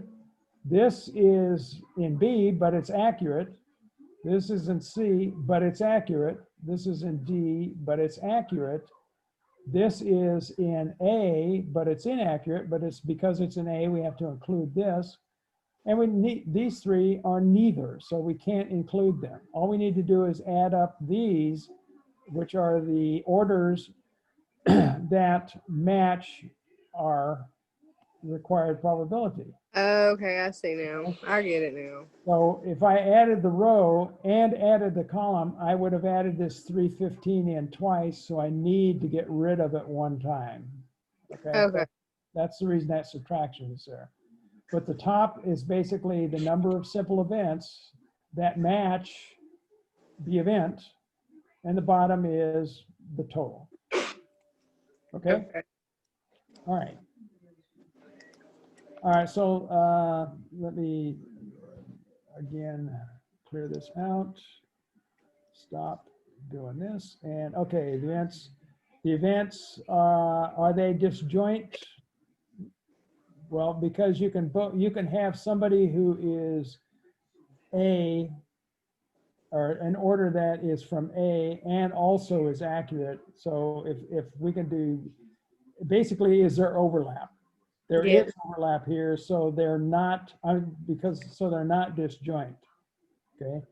If there was no overlap, they would be disjoint. Okay, they're not disjoint because it is possible to receive an accurate order from restaurant A. Starting to get hoarse here. All right. Let's see, next. All right, we got to check our answer first. That.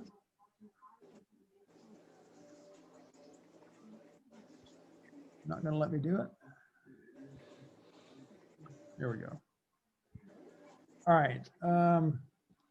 Next question is number 42.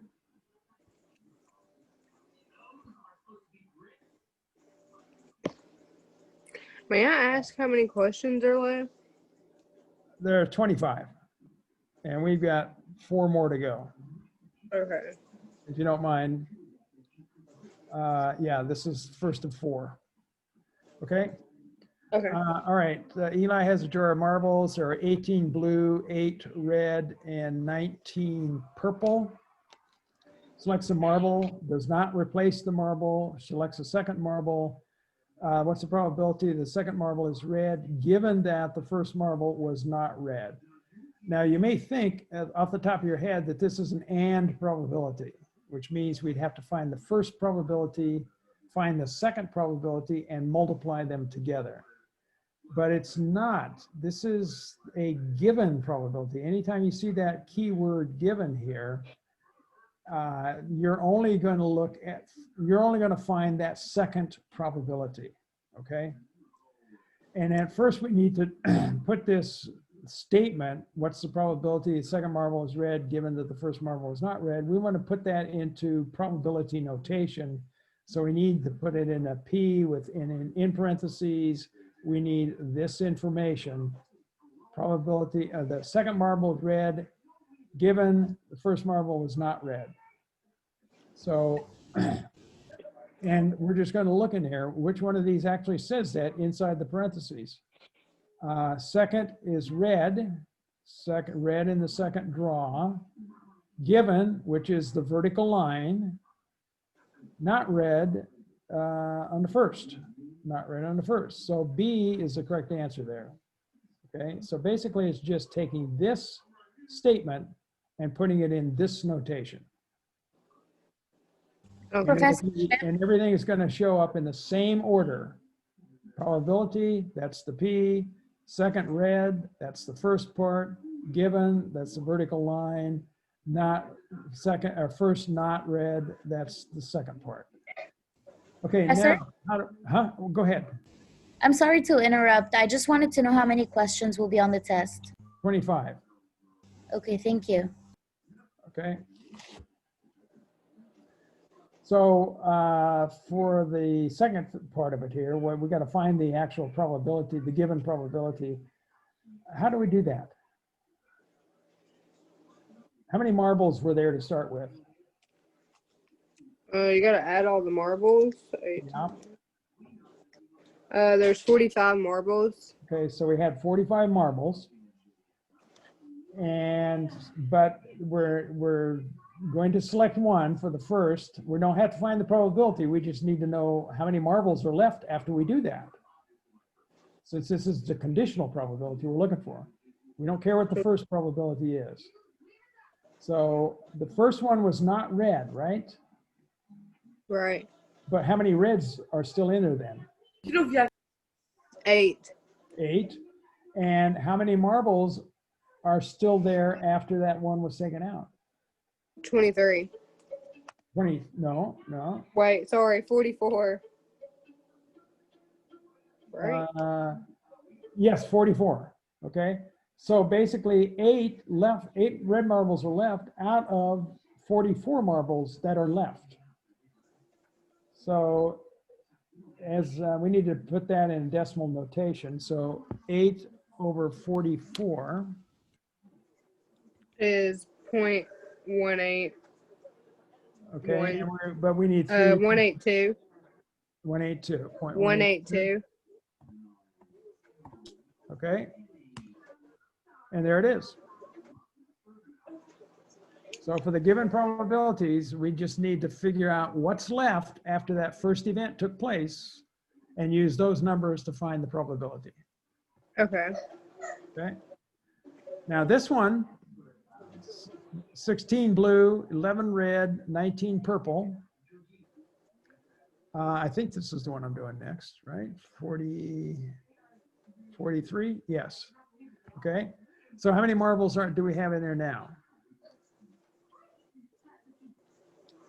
46. Okay, so we got 46.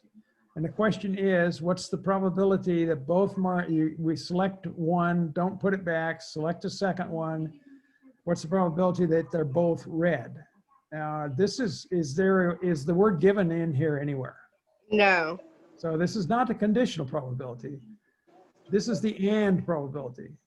Instead of saying the probability that both are red, we could be saying the probability the first was red and the second was red. So we got to find both probabilities now. So what's the probability of, let's put the notation in here too. Again, remember, probability. So is it D? Red and red. So it's sorry, what'd you D? say? D? D sounds good to me. Okay. Find the probability that both are red. What's the first probability?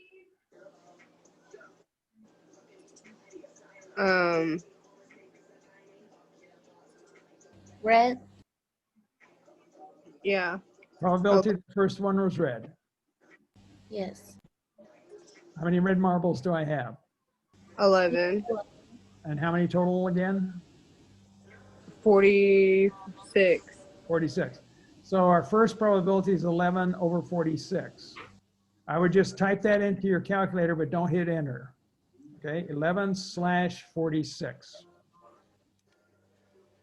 And then write time, hit the times button or key. And now we got to figure out what the second probability is. How many reds are left? 10, And how many marbles are left? 45. 45. So on your calculator, put 10 divided by 45 and then hit enter. That's 0.22222. All right, so we'll go to 3 decimal places, so 0.222. See, I didn't get that. What did I do wrong? I'll tell you what, let me back and share the calculator again and clear this out.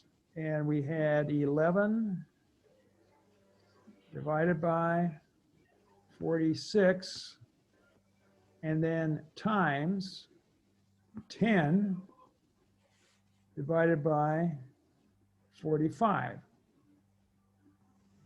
Oh, 222 is not correct.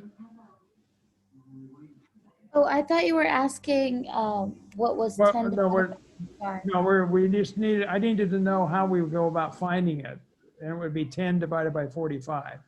Sorry. We're not gonna calculate these individually. We're just gonna put them in as fractions with a multiplication in between. Okay, that way we don't have to worry about multiplying an 8-digit decimal times an 8-digit decimal. Okay, we'll leave them as fractions and do the multiplication.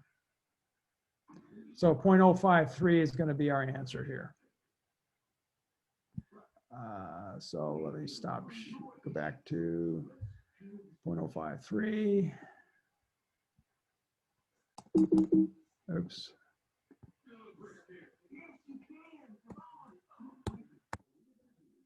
Okay. All right.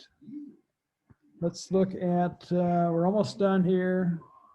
2 more to go, number 45.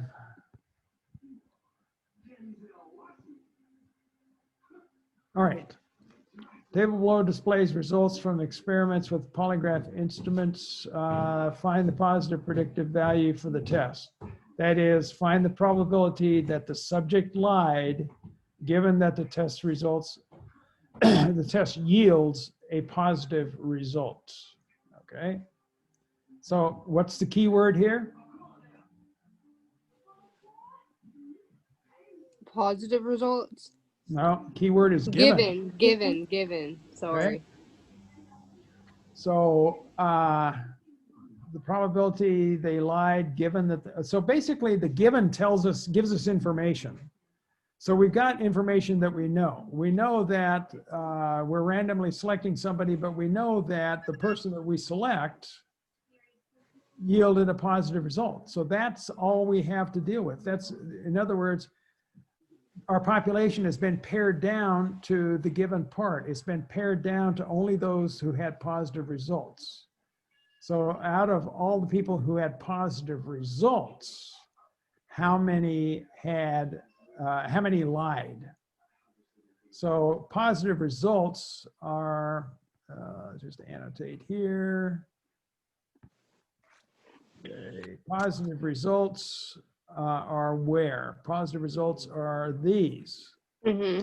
So this is our table. When we have a given conditional probability and it says given, we look at what is the given part, and then we only consider this. This is our entire table for this conditional probability. And then out of this total number of, what is that, 58, Mm-hmm. okay, 58, out of that 58, how many lied? 43. Right, 43. There's our probability. We restrict the table to the given part, the total for the given part, and then find out of the numbers that make up that total, how many match the probability event that we're looking for. So 0.741. Okay, so 0.741.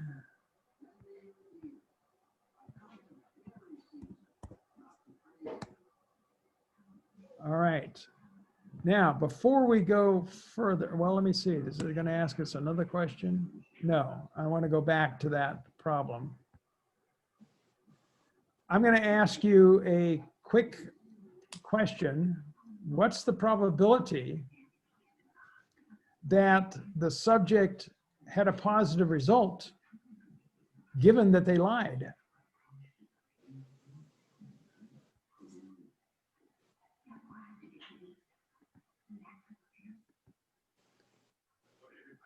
What am I going to do? 15 divided by 58. No. What's the given part? 15 plus 43.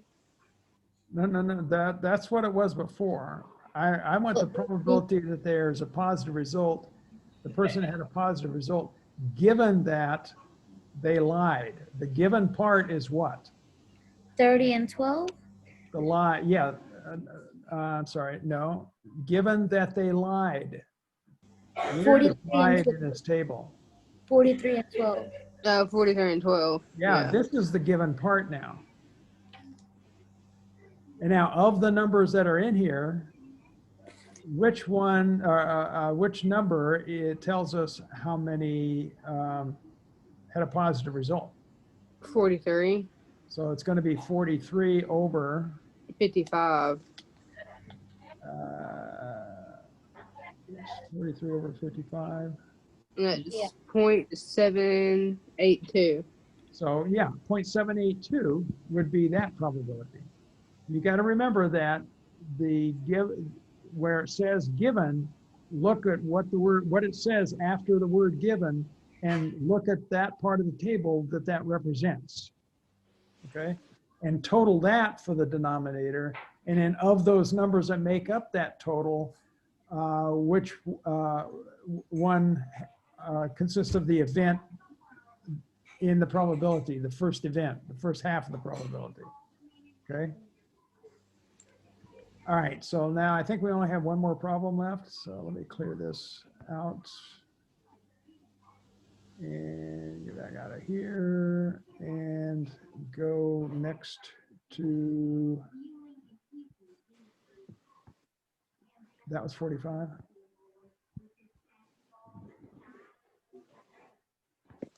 Okay, 53, last one. Oh, shoot, did it again, darn it. I hate this trackpad.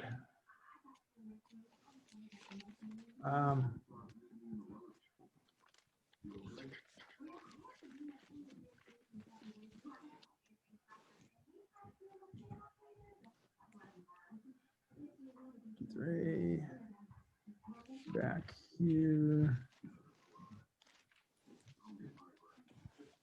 And share the screen again. Okay. Last question. 40 members on a board of directors for a certain nonprofit institution. They must elect 4 people, a chairperson, a first vice chairperson, a second vice chairperson, and a secretary. How many different ballots of candidates are possible? So we're counting how many, okay? So it's either going to be a permutation or a combination. So, how do you know which is which?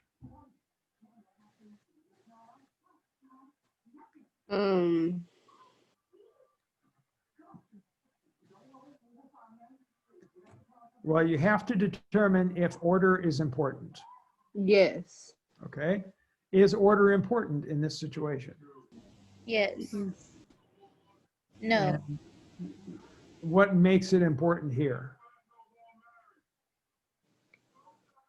Because they need a chairman, but like the order of the people that they need.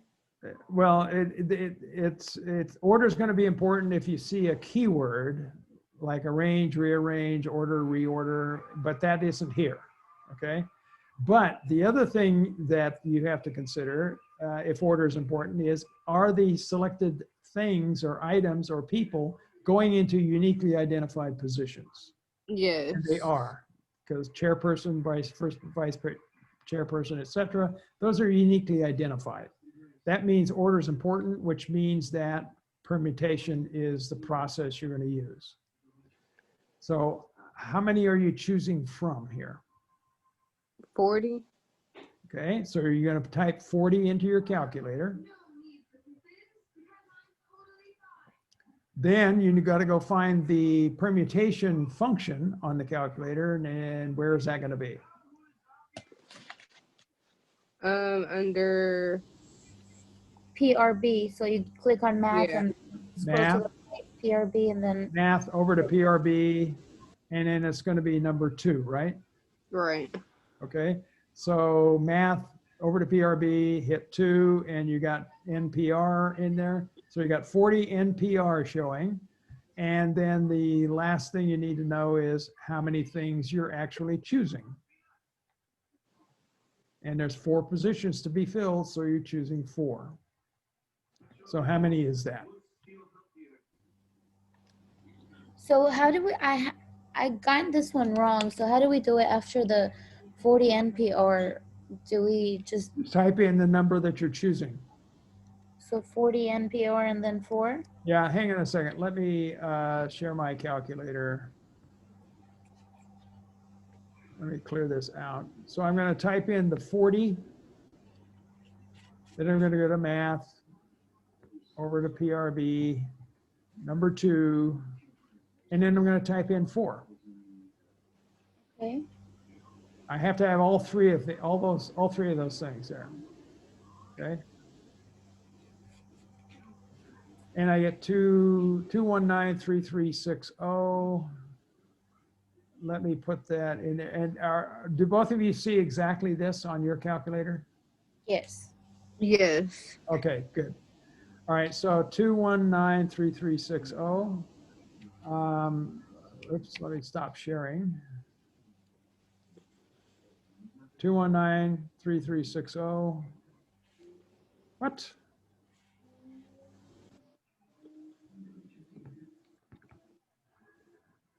All right, 2193360. All right, so now the second problem. They must form an ethics subcommittee of 4 members. How many different subcommittees are possible? Is order important here? No. No, because no keywords, no uniquely identified positions, so you know this is not a permutation, so it must be a combination. And how do you, what are you going to put in first? How many are we choosing from? 4. 40. 40 again. And we need to put an NCR in here. So instead of number 2, when you do math right over to PRB, you're going to hit number 3, which is the NCR. And then type in the number 4. And how many do we get? I got 1. Huh? I'm sorry. I'm sorry. Did you do 4 NPR or NCR 4? Yes. Yeah, it's 40 NCR 4. Yeah. Okay. I got 913. I got 91,309. Both of you got the same thing? Yeah. 91, Yeah. 309, Yes. No, 390. or 390. Right? Is that what you got too, Mia? Oh, I didn't get that. No, I got what he got, 91,390. Yeah. Well, let me see. I'll be the arbiter here. 91390. Yeah. Okay, so that's it. Check our answer. And good, and we are done. If you go back over these problems and you can do these problems, you'll do quite well on the test. Okay. How many points is the test of the grade? Well, it's 20% of your it's 20% of your final grade, because there are 4 tests, each worth 20%, and then the homework is 10% and the quizzes are 10%. But in terms of your grade in the course afterwards, it's going to be weighted slightly different, but it's going to be a much higher weight than the quizzes and homework that we've done so far. So Okay. each test is 20 points? 20%. 20%. Each test is 20%. Yeah. So not all tests are 20%, right? Yeah, Like- all of them are. Test 1 is 20% of your final grade. Test 2 is 20% of your final grade.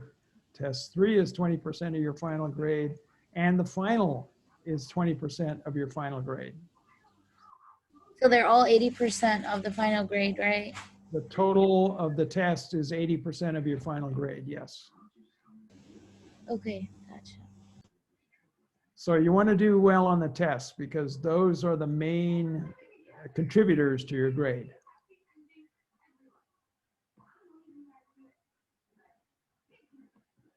But if you don't do well on the homework and quizzes, you probably won't do well on the tests. So you do need to do those. as well. I honestly do really good on the homework assignments because there's like an explanation and then I can go back and do it.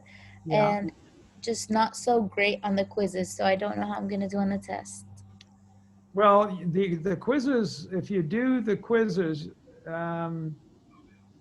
if you know, technically you don't have to you don't have to treat them as tests. You can use your notes and things like that, but it helps you to learn by trying to do them without any notes, and it identifies what you need to study some more, and that'll better help you prepare for the test. But you also can improve your grades simply by doing the quiz over and getting and using your notes to improve the score, okay? Okay. But if you do it without, you should do it at least, each quiz you should do at least once without any notes, and preferably not right away, you know, not the first time, but at least once without any notes so that you can see what you don't know. Okay? Yes, I see. Mm-hmm.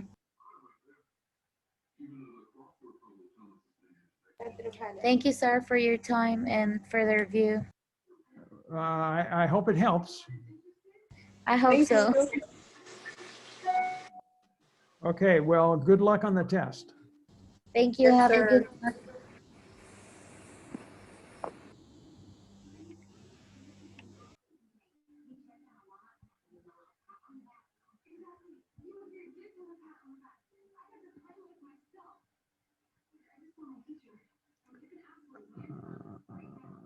Stop recording.